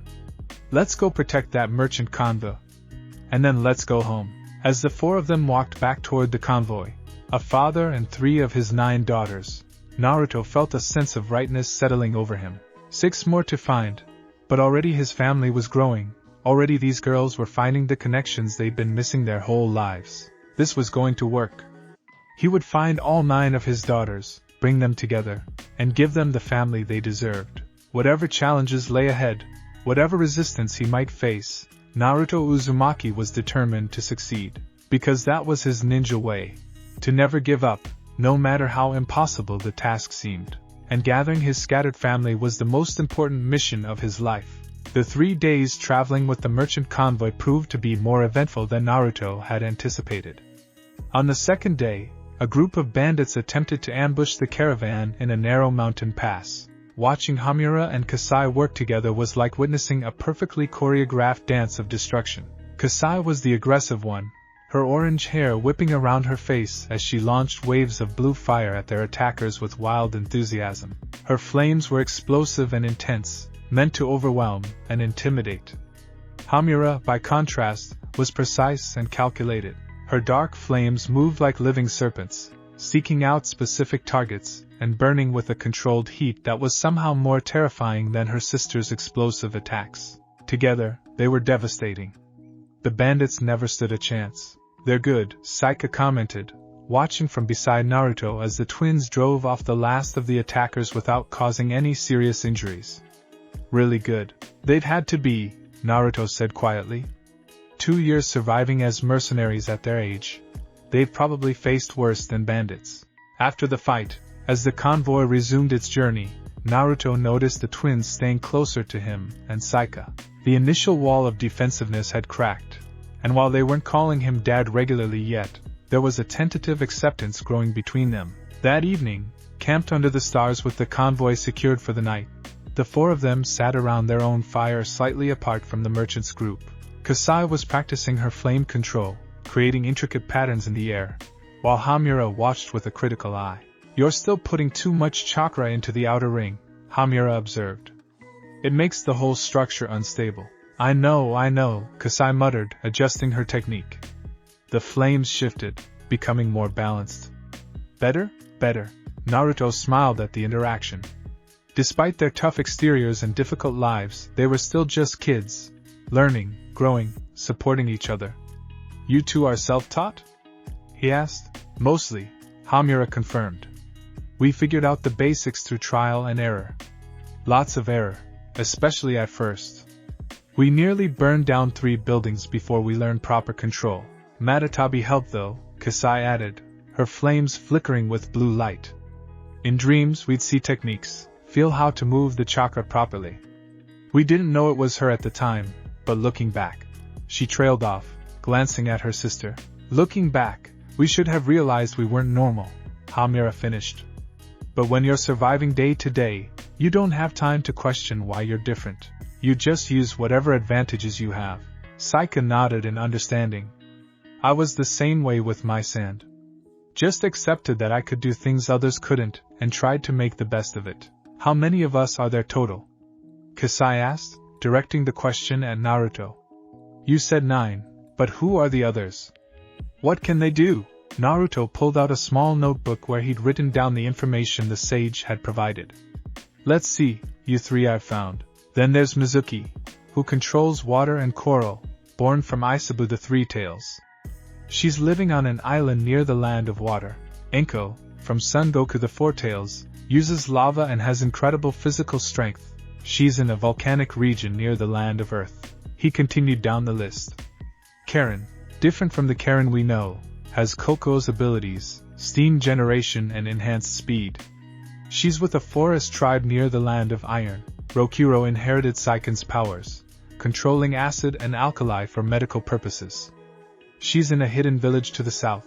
Nanami can fly using Komiai's insect-like wings and manipulates blinding scales. She's a wanderer in mountain regions. And Hachiyo has Gyuki's ink manipulation abilities, working as a spy in various port cities. That's only 8, Hamira pointed out. What about the 9th? Kurama's daughter? Naruto hesitated. Kurama says her situation is complicated, and I'll understand when the time comes. For now, I'm focusing on finding the rest of you. The twins exchanged glances. And you're going to find them all? Bring us all together? Kasai asked. That's the plan, Naruto confirmed. If you're willing. I know it's a lot to ask, leaving behind the lives you've built, trusting a father you just met, accepting sisters you've never known. But I think it's important. You all deserve to know each other, to understand you're not alone in being different. I want to meet them, Saika said quietly. I've been alone my whole life. The idea of having 8 sisters, of being part of something, it matters. Hamira stared into the flames of their campfire, her dark eyes reflective. When Kasai and I were in the orphanage, we used to imagine we had a big family somewhere. Parents who would come get us, siblings who would understand us. It was just a fantasy to make the loneliness hurt less. She looked up at Naruto. I never thought it might actually be true. It's true, Naruto said gently. And I know I can't make up for the years you spent alone. But I can give you a future where you're not alone anymore. Kasai's flames dimmed as she let the technique fade. What's Konoha like? Really like, I mean. Not the propaganda version they teach in academy classes. It's home, Naruto said simply. It's not perfect, no place is. But it's full of people who care about each other, who protect each other. You'd have a place there, both of you. Training and education, friends your own age who aren't hiring you for protection. Sounds too good to be true, Kasai said, but there was longing in her voice. It's not too good to be true, Saika interjected. I've only been there a week, but already I can tell the difference. People don't look at me like I'm dangerous. Boruto and Himawari accepted me immediately. Hinata makes sure I'm eating properly and asks how I'm feeling. She laughed softly. It's weird and overwhelming, but in a good way. The twins were quiet for a long moment, considering. Finally, Hamira spoke. After we finish this contract tomorrow, we'll come to Konoha. Not permanently, not yet, but we'll visit, meet the family, see what it's like. Then we'll decide. That's fair, Naruto said, relieved. That's all I'm asking for, a chance. The convoy reached its destination the next afternoon, a trading post near the border between the land of lightning and the land of frost. The merchant paid the twins their fee plus a bonus for handling the bandit attack, and the twins accepted the money with professional courtesy. As the merchant departed with his goods, Hamira carefully counted out the payment, splitting it with her sister. This should cover our expenses for at least 3 months, she said. For if we're careful, you won't need to worry about expenses in Konoha, Naruto said. Your family. I'll make sure you're taken care of. We pay our own way, Kasai said firmly. We've been doing it for 2 years. We're not charity cases. You're not charity cases. You're my daughters, Naruto corrected. But I understand wanting independence. How about this? You come to Konoha, and if you decide to stay, we'll figure out something where you can contribute and earn your keep. Training missions, helping with village defense, whatever makes you comfortable. The twins considered this, then nodded. That works, they agreed in unison. The journey back to Konoha took 4 days, and with each passing day, Naruto watched the twins open up more.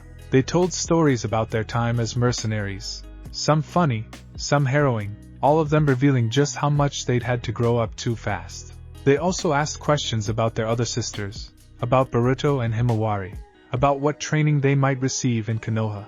Hamura was particularly interested in learning advanced chakra control techniques, while Kasai wanted to know if there were any fire-style masters who could help her refine her abilities. Saika, meanwhile, had taken on an almost protective older sister role despite being only a year older than the twins. She answered their questions about Konoha, shared her own experiences from the past week, and generally helped bridge the gap between them and Naruto.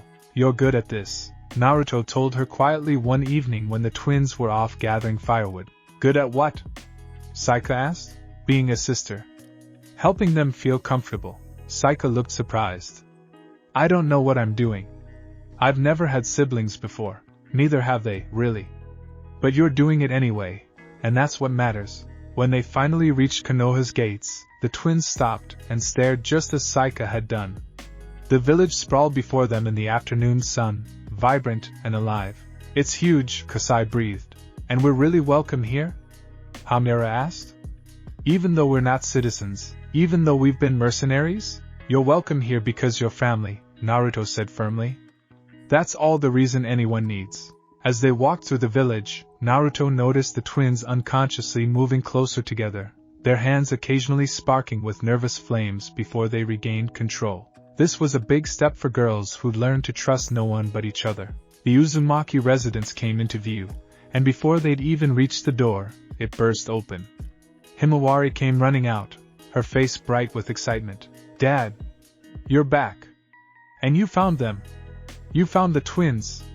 She skidded to a stop in front of Hamura and Kasai, bouncing on her toes. I'm Himawari! I'm so excited to meet you. Saika told us you could control blue fire. Is that true? Can you show me? The twins blinked in surprise at this enthusiastic welcome. Kasai's hand automatically sparked with blue flame, more from reflex than intention. Whoa, Himawari's eyes went wide. That's so cool. Himawari, let them breathe. Hinata's gentle voice came from the doorway. She approached with a warm smile, though Naruto could see the concern in her eyes as she took in the twins' lean frames and wary postures. Welcome to our home. You must be tired from traveling. Come inside. I've prepared rooms for you. Rooms? Hamura repeated. As in, separate rooms for each of us? Of course, Hinata said, puzzled. Unless you'd prefer to share? I thought you might like your own space, but we can adjust. No, separate is. That's fine, Kasai said quickly. We've just never had our own rooms before. Hinata's expression softened with understanding. Well, you do now. Come on, I'll show you. As they entered the house, Boruto appeared from the training yard, sweaty from practice. He took one look at the twins and grinned. More sisters. This is getting crazy.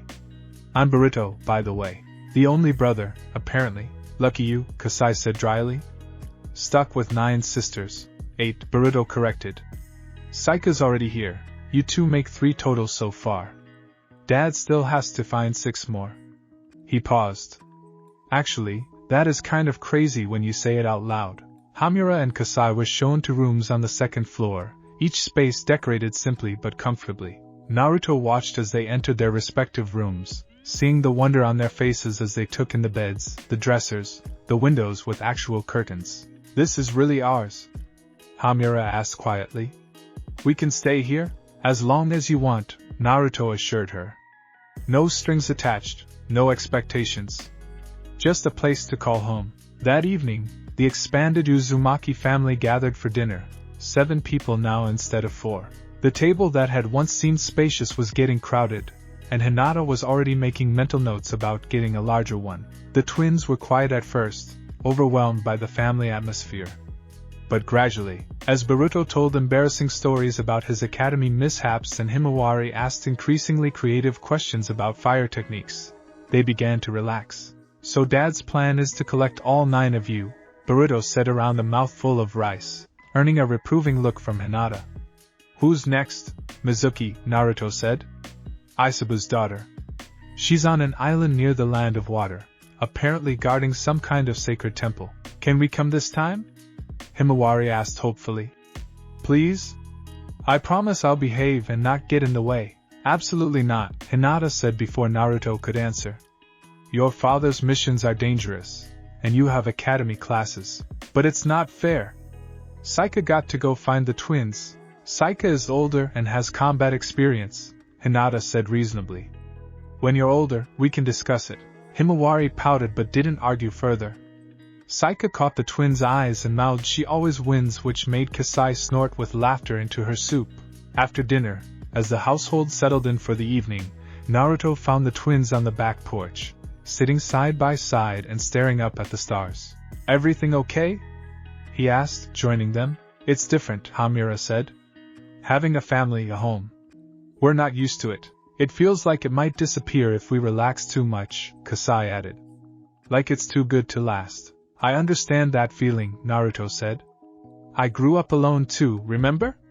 When I finally found people who cared about me, who accepted me, part of me kept waiting for it to be taken away.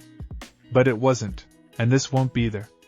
You're home now, and that's not going to change." The twins were quiet, processing this. Then Hamura asked, "When do you leave to find Mizuki?" "In a few days. I need to coordinate with the Mizukage. Make sure I'm not stepping on any political toes by traveling to an island in their territory." "Take us with you," Kasai said suddenly. Naruto looked at her in surprise. "What?" "Take us with you to find Mizuki," Kasai repeated, with Hamura nodding in agreement. Saika was right. It helps having one of us there when you approach the others. They'll be more likely to trust someone like them than just you showing up alone. Plus, Hamura added, "we want to meet our sisters. All of them. We've spent our whole lives with just each other. The idea of having more siblings, of being part of something bigger, we want to be part of that from the beginning." Naruto considered this carefully. "It could be dangerous. I don't know what situation Mizuki is in or what kind of resistance I might face." "We can handle danger," Kasai said confidently. "We're mercenaries, remember?" "Well, former mercenaries, I guess. We've been taking care of ourselves for 2 years, Hamura pointed out. "We're not helpless kids who need to be protected." "No," Naruto agreed. "You're not. But you are my daughters, and I will always want to protect you. That's not going to change, no matter how capable you are." The twins exchanged one of their wordless glances, then simultaneously smiled, the first truly happy expressions Naruto had seen on their faces. "Okay," Kasai said. "You can protect us. As long as we get to protect you too." "Deal," Naruto agreed, extending his hand. Both twins shook it, their grips firm and sure. 3 days later, Naruto stood in the Hokage's office with Shikamaru, reviewing maps of the Land of Water and its surrounding islands. "The island you're looking for is here," Shikamaru pointed to a small landmass off the eastern coast. "It's called Coral Sanctuary Island. According to our intelligence, there's an ancient temple there that's been maintained by a series of guardians for centuries. The current guardian is supposedly a young girl with unusual abilities." "That would be Mizuki," Naruto said. "The Mizukage has given permission for you to visit, but she's curious about your interest. I told her you were investigating unusual chakra phenomena, which is technically true." "How many people are we telling about the daughters?" Naruto asked. "As few as possible, for now," Shikamaru replied. "The fewer people who know, the less likely word spreads to those who might want to exploit them. The Reikage knows because we needed his cooperation, but I'd prefer to keep the Mizukage in the dark until absolutely necessary." "Agreed." Naruto rolled up the map. "I'm taking Saika and the twins with me this time." Shikamaru raised an eyebrow. "Is that wise? You're already traveling with 3 teenage girls with significant powers. Adding a 4th could complicate things. Or it could make things easier," Naruto countered. Mizuki has been isolated on that island, alone except for whatever duties she has at the temple.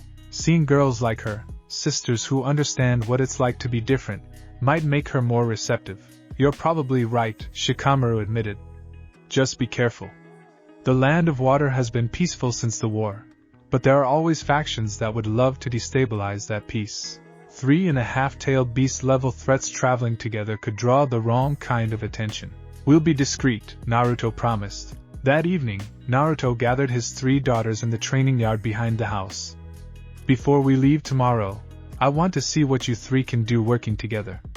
Show me your abilities. Saika went first, demonstrating her sand manipulation. She created complex structures, walls, weapons, even a detailed sculpture of the Hokage monument.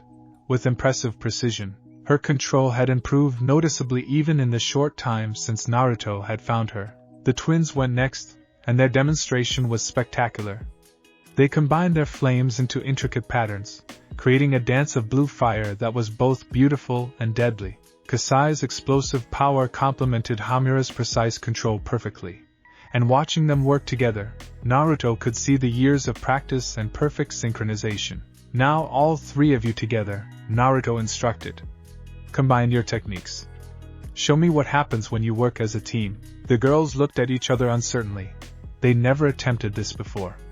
But after a moment of silent communication, they moved into position. Saika created a foundation of sand, shaping it into a large platform. The twins then sent their blue flames dancing across the sand, and something unexpected happened.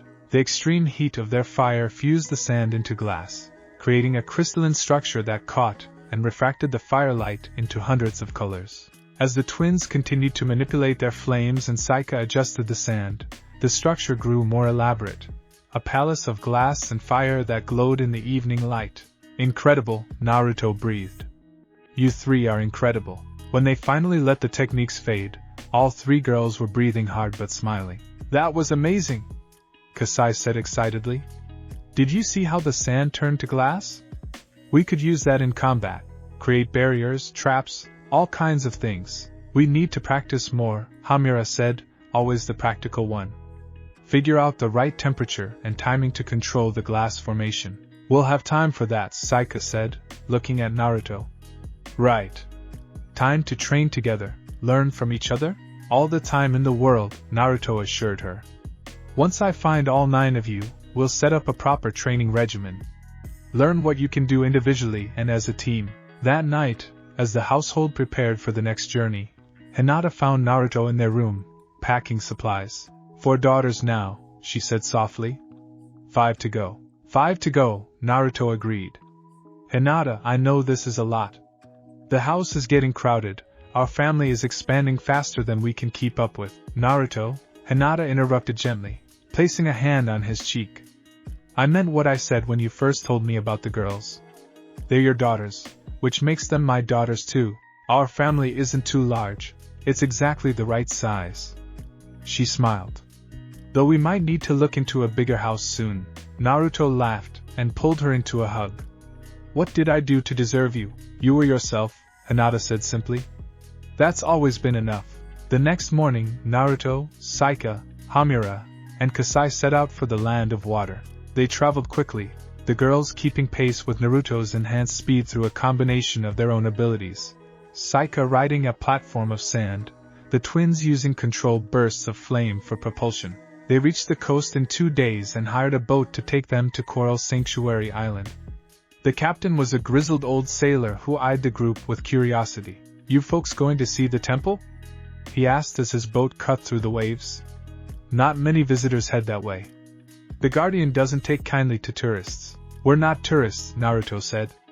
We have business with the Guardian. Business, eh? The captain spat over the side of the boat. Well, good luck with that. The girl who tends the temple now, been there about 5 years. Doesn't talk much, doesn't leave the island. Strange one, she is. But the coral around that island grows in ways I've never seen anywhere else. Like it's alive and responding to her. She controls coral? Hamura asked with interest. Controls it, grows it, shapes it, you name it. Built entire structures out of the stuff.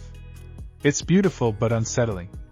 Makes you remember that the ocean is full of things we don't understand. As they approached the island, Naruto could see what the captain meant. Coral formations rose from the water in impossible configurations.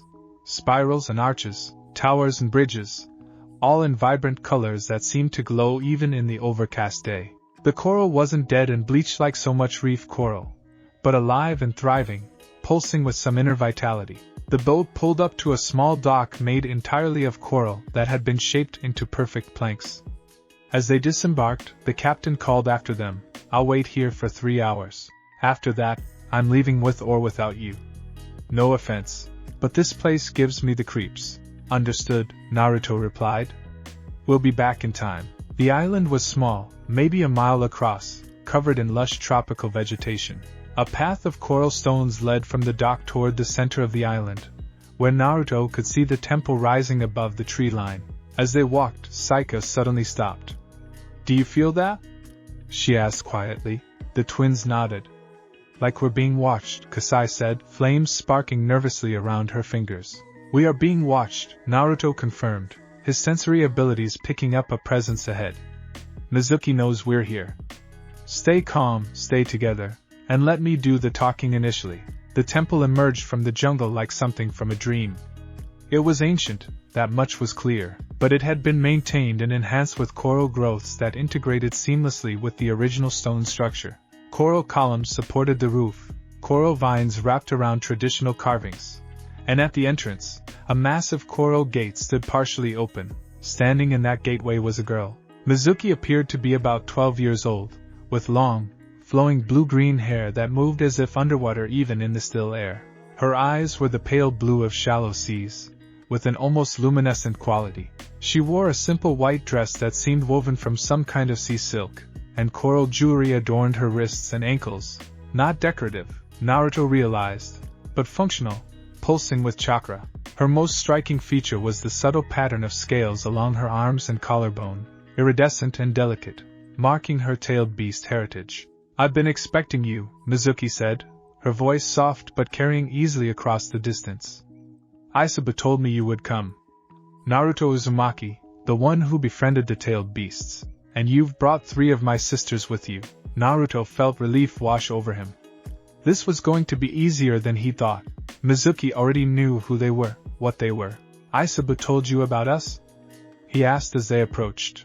"Isaba tells me many things," Mizuki replied, her gaze moving to study each of the girls in turn. "He's been preparing me for this meeting for years. I've seen visions of each of my sisters, watched your lives through his eyes. I know Saika of the Sand, who survived alone in Sunagakure, Hamura and Kasai of the Twin Flames, who made themselves strong through hardship." She smiled gently. "I'm glad to finally meet you in person." "You've been watching us?" Kasai asked, not sure whether to be offended or intrigued. "Through Isabui, yes. The tailed beasts are connected, and they share what they see with their children. I've known about all of you for years, though I couldn't reach out." Mizuki stepped aside, gesturing toward the temple. "Please come inside. We have much to discuss." The interior of the temple was breathtaking. Coral had been shaped into furniture, decorations, and structural supports, all glowing with bioluminescent light that filled the space with a soft, ethereal radiance. Water features throughout the temple created a constant gentle sound of flowing streams. Mizuki led them to a central chamber where cushions surrounded a pool of crystal-clear water. As they sat, she knelt beside the pool and extended her hand. Coral began to grow from the water, forming into a tea service that was both functional and beautiful. "I don't get many visitors," she said as she poured tea into coral cups. "The villagers on the mainland fear this place, and I've done nothing to dispel their fears. It keeps the temple safe from those who would exploit it." "What is this temple?" Hamura asked, accepting a cup. "What's its purpose?" "It's a sanctuary for ocean spirits and a seal point for ancient chakra," Mizuki explained. "My duty as guardian is to maintain the balance, to ensure the seal remains intact and the spirits are honored. It's been my responsibility since I manifested here 5 years ago." "Manifested?" Naruto repeated. "I have no memories before that," Mizuki said calmly, as if this were perfectly normal. "I simply woke up here one day, knowing my purpose and my abilities." Isaba filled in the gaps, told me about you, about my sisters, about what I am. I've been waiting here ever since, tending the temple and preparing for the day when you would come to gather us together. Saika leaned forward. And you're okay with that? Just waiting here alone? I haven't been alone, Mizuki said with a gentle smile. I have Isabu, the ocean spirits, the coral reef that responds to my touch, and I've been preparing for our reunion, learning everything I can about my abilities so I can contribute when the time comes. She's been a very dedicated student. Isabu's voice entered their minds, deeper and more resonant than either Kurama, Shikaku, or Matatabi, with the weight of ancient waters behind it. Mizuki has mastered coral manipulation beyond what I thought possible for someone so young. She's ready to join her family, so you'll come with us? Naruto asked hopefully. To Konoha? Mizuki hesitated for the first time, her gaze moving to the pool beside her. I want to. More than anything, I want to meet all my sisters, to be part of the family Isabu has shown me in visions. But the temple requires a guardian. If I leave, the seal could weaken. The seal will hold, Isabu assured her. It has survived centuries without a guardian before. You've done your duty, child. It's time to live your life. But, no buts, Isabu said firmly but with affection. You are not a tool to be left at a post. You are my daughter and Naruto's daughter, and you deserve the chance to know your family. The temple will be here when you wish to return, but for now go. Experience the world. Find your place among your sisters. Tears welled up in Mizuki's pale blue eyes. You're sure? I'm sure. Mizuki turned to Naruto and her three sisters, a trembling smile on her face. Then yes. I'll come to Konoha. I'll join our family. Saika immediately moved to sit beside Mizuki, taking her hand. You won't regret it. Being part of a family it's everything. The twins nodded in agreement. It's weird and overwhelming at first, Kasai admitted. But worth it. Though fair warning, Hamura added with a slight smile, there's a younger sister named Himawari who's incredibly enthusiastic. She might overwhelm you with questions. Mizuki laughed through her tears. I look forward to it. They spent the rest of the day at the temple, with Mizuki showing them around and demonstrating her abilities. She could not only manipulate existing coral but grow it from nothing, shaping it into any form she desired. She could also communicate with sea life, calling fish and other ocean creatures to her like old friends. Most impressively, she could create coral armor that covered her body in a protective shell without restricting movement, and weapons of hardened coral that were as strong as steel. We should try combining our abilities, Saika suggested. Like we did back in Konoha. The four girls experimented, and the results were remarkable. Saika's sand provided a foundation, the twins' fire could heat it into glass, and Mizuki's coral could integrate with both, creating structures that were part mineral, part living organism, incredibly strong and beautiful. Watching them work together, laughing and encouraging each other, Naruto felt his heart swell with pride and joy. 4 daughters found, 5 more to go, and already they were bonding, becoming the family they'd all been missing. That evening, as they prepared to leave the island, Mizuki performed a final ritual at the temple, thanking the spirits for their guidance and promising to return when she could. The coral throughout the temple pulsed with light, as if acknowledging her words. On the boat back to the mainland, Mizuki stood at the railing, watching her island disappear into the distance. Saika joined her, companionable in her silence. Scared? Saika asked. Terrified, Mizuki admitted. But also excited. For 5 years, I'd been alone with only visions and Isabu's voice for company. The idea of having sisters, of being part of something larger than myself. It's overwhelming. You'll do fine, Saika assured her. We're all figuring this out together. Mizuki smiled and squeezed Saika's hand. Thank you for understanding. As the boat cut through the waves toward the mainland, Naruto watched his 4 daughters talking and laughing together. Halfway there, he thought. Halfway to gathering his entire family, and with each daughter he found, with each connection formed, he became more certain that this was the most important thing he would ever do. Not saving the world, not being Hokage, but bringing together 9 girls who deserved to know they were loved, wanted, and part of something special. That was his true mission, and he would see it through to the end. The return journey to Konoha with 4 daughters in tow was becoming routine, though no less meaningful. Mizuki adapted to travel with surprising ease, using her water manipulation to help them cross rivers and her coral creation to build temporary shelters at night. She was quiet and observant, watching how her sisters interacted with each other and with Naruto, learning the dynamics of family through careful observation. "You don't have to be so formal, you know," Kasai told her on the third day of travel. "You can just relax and be yourself." "This is me being myself," Mizuki replied with a gentle smile. "I've spent 5 years in contemplative solitude. I'm not used to constant conversation." "That's fair," Hamura said. "But don't feel like you need to be quiet all the time. We want to get to know you, and I want to know you too," Mizuki assured them. "I'm just processing. Everything is so different from the island.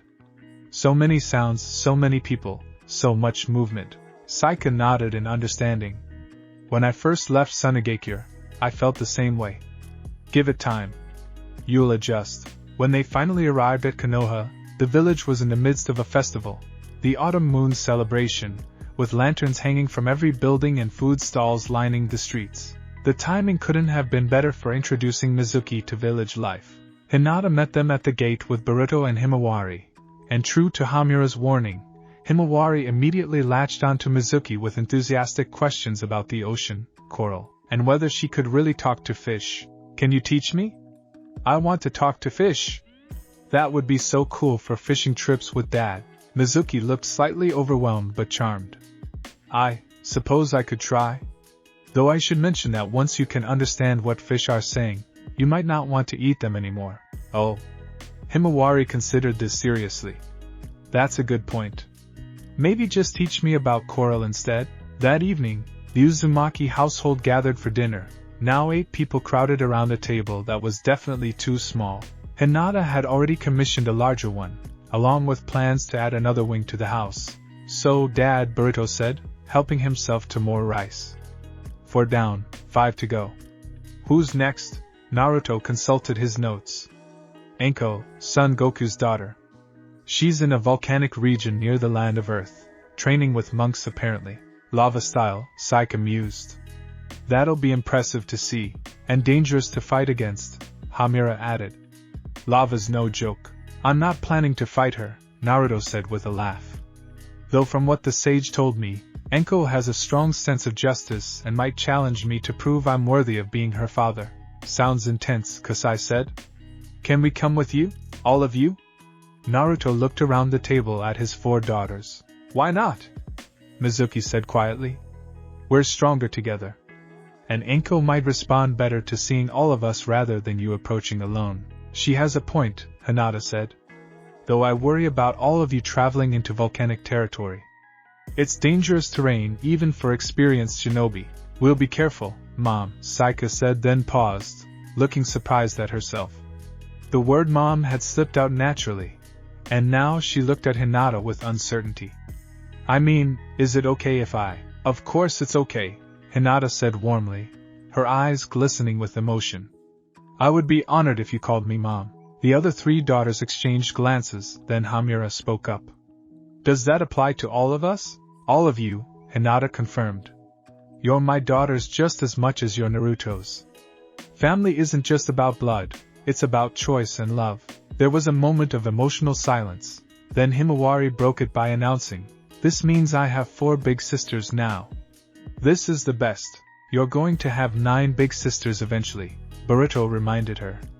"Though I'm still the oldest sibling overall, right, Dad?" "By a few months over the twins," Naruto confirmed. "Don't let it go to your head." The next morning, Naruto and his 4 daughters prepared for the journey to the land of Earth. Shikaku had arranged permission from the Tsuchikage, though the official story was that the Hokage was conducting a diplomatic inspection of the volcanic monitoring stations. "Try not to start any international incidents," Shikaku said dryly as they prepared to leave. "We've managed to keep your daughters a secret so far, but that won't last if you keep traveling to different nations with an entourage of tailed beast-empowered teenagers." "I'm being discreet," Naruto protested. "You're traveling with 4 girls who can manipulate sand, blue fire, and coral. That's the opposite of discreet." "Point taken. We'll keep a low profile." The journey to the volcanic region took 5 days of hard travel. The landscape gradually shifted from forest to rocky terrain to barren volcanic fields dotted with active vents and lava flows. The heat was intense, even for shinobi accustomed to harsh conditions. "How does anyone live here?" Kasai asked, wiping sweat from her brow despite being naturally resistant to heat thanks to her fire affinity. "The monks who live in these regions believe the harshness strengthens the spirit," Naruto explained. "They practice extreme forms of physical and mental discipline." "Sounds like Anko's kind of place," Saika observed. "If she's been training with them for years, she's probably incredibly disciplined." They found the monastery on the 6th day, built impossibly on the side of an active volcano. Stone steps carved into the rock led up to a complex of buildings that seemed to defy gravity, held in place by both engineering and chakra reinforcement. At the base of the steps, a figure was training. Anko was impossible to miss. At 14 years old, she was tall and powerfully built, with visible muscle definition that spoke of relentless physical conditioning. Her hair was a striking dark red, almost the color of cooling lava, pulled back in a practical braid. Her eyes were golden orange, like molten metal, and her skin had a faint reddish tint that became more pronounced along her arms and legs where patterns like cooling magma marked her tailed beast heritage. She wore the simple training clothes of the monastery, loose pants and a wrapped chest binding, and was currently performing an intense series of kata movements while balanced on a narrow column of stone, surrounded by bubbling lava pools. As Naruto and his daughters approached, Anko completed her sequence with a powerful strike that sent a shockwave through the ground. She landed lightly, then turned to face them, immediately dropping into a defensive stance. "Stop right there," she commanded, her voice carrying absolute authority despite her age. "State your purpose for approaching this sacred place." "My name is Naruto Uzumaki," Naruto began. "I'm here too." "I know who you are," Anko interrupted. "The Hokage, the war hero, the one who befriended the tailed beasts." "That doesn't explain why you're here, trespassing on monastery grounds with 4 companions." Her golden eyes narrowed as she studied the girls. "Companions with unusual chakra signatures. We're his daughters," Saika said, stepping forward. "And we're your sisters." Anko's stance didn't shift, but something flickered in her eyes. "Explain." So Naruto told the story once again. The bonds with the tailed beasts, the mystical births, the 9 daughters scattered across the world. Anko listened without interrupting, her expression growing more intense with each revelation. When he finished, she was silent for a long moment. Then she spoke, her voice hard. "So you're telling me that I'm some kind of accident? A byproduct of mystical bonds you didn't even know you'd formed? That I'm not even fully human?" "You're not an accident," Naruto said firmly. "You're my daughter. And you're exactly as human as you choose to be." Easy words from a man who's never had to question his own nature, Anko shot back. "I've spent my entire life training here, trying to understand and control these powers that set me apart. The monks took me in when I appeared at their gates as a child, gave me discipline and purpose. And now you show up claiming to be my father?" She shook her head. "I don't need a father. I have the monastery. I have my training, I have purpose." "You also have sisters," Mizuki said softly, speaking up for the first time. "Family who understand what it's like to be different, to have abilities others fear." "I'm not afraid of being different," Anko said. "I've embraced it. Made myself strong because of it, not in spite of it." "We're not saying you're weak," Hamura interjected. "We're saying you don't have to be alone." "I'm not alone. I have the monastery." "But do they know what you really are?" Kasai asked. "Do they understand your powers come from Sunagakure, the 4 tails? Or do you hide parts of yourself to fit in?" Anko's jaw clenched, and that told them everything they needed to know. "I thought so," Kasai continued, her tone gentler now. "We've all hidden parts of ourselves, all felt like we didn't quite belong anywhere. But with each other, with our family, we don't have to hide." "Prove it," Anko said suddenly, looking at Naruto. "You claim to be my father, claim you're worthy of that title. Then prove it. Fight me. Show me you have the strength to deserve my respect." "Anko, I'm not going to fight you," Naruto said. "Then you're a coward and not worth my time." She turned to walk away. "The girl's got spirit," Son Goku's voice rumbled into all their minds, deeper and more aggressive than the other tailed beasts they'd heard. "She's testing you, Naruto. Not your strength, your resolve. Show her you're willing to meet her on her terms. Naruto sighed. He'd hoped to avoid this, but he understood what was happening. Anko had spent years building her identity around strength and discipline. She needed to see that he respected that he took her seriously as both a warrior and a person. Alright, he said. I'll fight you. But not to prove I'm your father. I'll fight you to show you that I respect you enough to meet you as an equal. Anko turned back, a fierce smile crossing her face. Now we're talking. The combat grounds are this way. She led them to a flat area of volcanic stone, marked with training circles and surrounded by lava flows that served as natural barriers. The monks who'd been training nearby cleared out, sensing something significant was about to happen. Rules, Anko said as she and Naruto took positions across from each other. No killing blows, fight until one of us yields or can't continue, and no holding back. I want to see what the great Naruto Uzumaki can really do. Understood, Naruto agreed. The four daughters moved to the sidelines, watching with a mixture of excitement and concern. Should we stop this? Mizuki asked quietly. No, Saika said. This is how Anko communicates. Through strength. Dad understands that.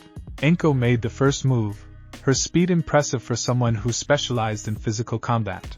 She closed the distance between them in a blur, her fist already glowing with heat as lava-style chakra infused her strike. Naruto dodged, not counterattacking yet, just observing. Anko's technique was refined and brutal, each strike designed for maximum efficiency and devastating impact. She combined taijutsu with her lava manipulation, creating weapons of molten rock that extended her reach and added burning damage to every attack. Stop dodging and fight, Anko demanded, frustration creeping into her voice. I'm trying to understand you, Naruto replied, continuing to evade. Your fighting style tells me a lot. You're disciplined, powerful, but there's anger underlying every strike. What are you angry about, Anko? I'm not angry. She punctuated this with a particularly vicious punch that Naruto had to block with a chakra-enhanced forearm. The impact sent him skidding backward. Yes, you are, Naruto said calmly. And that's okay. You have every right to be angry. Angry at being abandoned, angry at being different, angry at a father who didn't even know you existed. Shut up. Anko created a wave of lava that rolled toward Naruto, forcing him to leap into the air. But that anger is controlling you, Naruto continued as he landed. The monks taught you discipline, but they couldn't teach you how to process the loneliness and confusion of not knowing where you came from, so you buried it under training and strength. I said shut up. Anko's attacks became more aggressive, more reckless. Lava erupted from the ground around her, responding to her emotional state. Naruto finally went on the offensive, moving with the speed that had made him famous. He appeared beside Anko, not striking but placing a gentle hand on her shoulder. She spun to attack him, but he caught her wrist. I'm sorry, he said, looking directly into her golden eyes. I'm sorry you had to grow up not knowing who you were or where you came from. I'm sorry you felt alone even surrounded by the monks. I'm sorry I wasn't there to help you through it. But I'm here now, and I'm not going anywhere. Anko froze, her lava-enhanced fist inches from Naruto's face. Her eyes were wide, shimmering with tears she was desperately trying to hold back. You don't know anything about me, she said, but her voice cracked. Then tell me, Naruto said gently. Tell me everything. I want to know my daughter. The fight went out of Anko all at once. Her lava chakra dissipated, and she collapsed to her knees, the tears finally falling. I've been so alone, she whispered. Even with the monks, even with my training, I've always felt like I didn't belong anywhere. Like I was broken somehow. Naruto knelt beside her, pulling her into a hug. She resisted for only a moment before clinging to him, years of suppressed emotion finally breaking free. You're not broken, Naruto said firmly. You're extraordinary. And you do belong somewhere, with your family. With your sisters. With me. The other four daughters approached cautiously. Saika knelt on Anko's other side, placing a hand on her shoulder. We've all felt like that, she said. Like we were broken or wrong somehow. But we're not, we're just different. And together, that difference makes us strong. Anko pulled back from Naruto, wiping her eyes roughly. I'm sorry. This is pathetic. A warrior shouldn't, A warrior should be honest about their feelings, Hamura interrupted. That takes more courage than any fight. And crying doesn't make you weak, Kasai added. It makes you human. Anko looked at each of her sisters, seeing the understanding in their eyes. These girls who'd walked similar paths, who knew what it was like to be isolated and different. Then she looked at Naruto. You really came all this way just to find me? Just to tell me I have a family? I'd travel to the ends of the earth for any of my daughters, Naruto said. You're important, Anko. Not because of your powers or your strength, but because you're you. A shaky smile crossed Anko's face. The monks always said I was too stubborn for my own good. Guess I come by it honestly.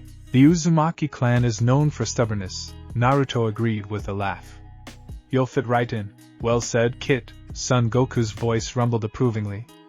Anko, you've trained your body and mind well these past years. Now it's time to train your heart. Let yourself be part of something larger than discipline and duty. Let yourself be loved. Son Goku? Anko's voice was wondering. I've heard you in dreams, felt you guiding my training, but this is the first time you've spoken so clearly. Because this is the first time you've been ready to truly listen, the Four Tails replied. You are my daughter and Naruto's daughter. You carry both our strengths and both our stubbornness. Use that strength not just to stand alone, but to stand with others. Anko nodded slowly, then stood up, offering her hand to Naruto. He took it, and she pulled him to his feet. I need to speak with the Grand Master, explain that I'm leaving. Will you wait? As long as you need, Naruto assured her. Anko headed toward the monastery, but paused after a few steps. She looked back at her sisters. Would you come with me? I'd like you to meet the monks who raised me, and maybe help me explain all this. I'm not great with words. We'd be honored, Mizuki said, and the four girls followed Anko up the stone steps. Naruto watched them go, feeling a familiar warmth in his chest. 5 daughters found now, 4 more to go. And with each reunion, with each girl who joined the family, the bonds between them all grew stronger. You're doing well, Kid, Kurama said quietly. These girls are finding not just a father, but each other. That's the real gift you're giving them. I just want them to be happy, Naruto replied. To have what I didn't have growing up, a sense of belonging, and you're giving them that. Now you just need to find the other 4 and bring everyone together. An hour later, Anko returned with her sisters, carrying a simple pack of belongings. She'd changed into traveling clothes and had the determined look of someone who'd made a difficult decision. The Grand Master understands, she said. He gave me his blessing to seek my family, and said the monastery will always welcome me if I wish to return for training. She straightened her shoulders. I'm ready to go to Konoha. To meet the rest of the family. To try this whole having a father thing. You won't regret it, Saika promised. The journey back to Konoha with 5 daughters was chaotic in the best way. Anko's personality was forceful and direct, which clashed amusingly with Mizuki's contemplative quietness and balanced well with the twins' energetic banter. Saika found herself often playing mediator, a role she was surprisingly good at. They made camp each night, and around the fire, the sisters shared their stories, not just the hardships, but the small victories, the moments of beauty they'd found in their isolated lives. Anko spoke of watching sunrises from the volcano's peak, of the satisfaction of perfecting a difficult technique. Mizuki described swimming in bioluminescent water surrounded by her coral creations. The twins recounted the first time they'd successfully combined their flames, the moment they'd realized they could truly rely on each other. Saika told them about creating sand sculptures in the desert, entire cities that would blow away with the wind but brought her peace in their creation. And through it all, they learned about each other, not just their abilities and histories, but their personalities, their dreams, their fears and hopes. What do you think the other 4 are like? Kasai asked on their last night before reaching Konoha. The sisters we haven't met yet? Karen with the steam powers is probably fast, Hamura mused. Speed-based fighters usually develop a particular mindset. Rokuro with the acid and medical abilities. I'd like to learn from her, Mizuki said. Medical techniques combined with combat applications sounds fascinating. Nanami can fly, Anko said with a hint of envy. That must be incredible. To see the world from above whenever you want. And Hachio with ink manipulation, Saika added. That's such a unique ability. I wonder if it's more artistic or combat-focused. We'll find out soon enough, Naruto said. I'm planning to go after Karen next, in the forests near the Land of Iron. Can we all come again? Anko asked, then added quickly, if you want us to, I mean. I don't want to presume. Of course you can come, Naruto said warmly. You're all coming. This is a family mission now. When they finally arrived at Konoha, the village was in the midst of afternoon bustle. As they walked through the streets toward the Uzumaki residence, people stared at the Hokage traveling with 5 teenage girls who all bore a distinct family resemblance to him. The rumors would start soon, Naruto knew. But he was past caring about keeping this secret. His daughters deserved to be acknowledged, to be part of the village openly. Hinata met them at the door with Boruto and Himawari, and the reunion was warm and chaotic. Himawari immediately attached herself to Anko, fascinated by her lava abilities, while Boruto tried to maintain his cool teenage demeanor even though he was clearly impressed by having 5 powerful sisters now. That evening, the Uzumaki household, now numbering 10 people, gathered for dinner around the new, larger table Hinata had commissioned. It was crowded and loud, with multiple conversations happening simultaneously, but it was also full of laughter and warmth. So Dad, Boruto said during a lull in the conversation. 5 down, 4 to go. When do you leave for the next one?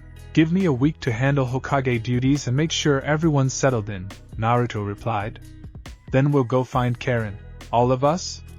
Mizuki asked hopefully. All of us, Naruto confirmed, looking around the table at his daughters. We're stronger together. And I think each of you brings something important to helping the others adjust. We'll find the last 4 as a family. I like the sound of that, Anko said, a genuine smile crossing her usually serious face. As a family, around the table, heads nodded in agreement. They were becoming what they'd all needed their entire lives. Not just individuals with similar powers, but true sisters, bound by blood and choice and growing love. 4 more daughters to find, 4 more pieces of the family puzzle to complete, and Naruto was determined to see it through, no matter what challenges lay ahead. Because that's what fathers did. They protected their children, brought them together, and gave them the family they deserved. And Naruto Uzumaki never gave up on family.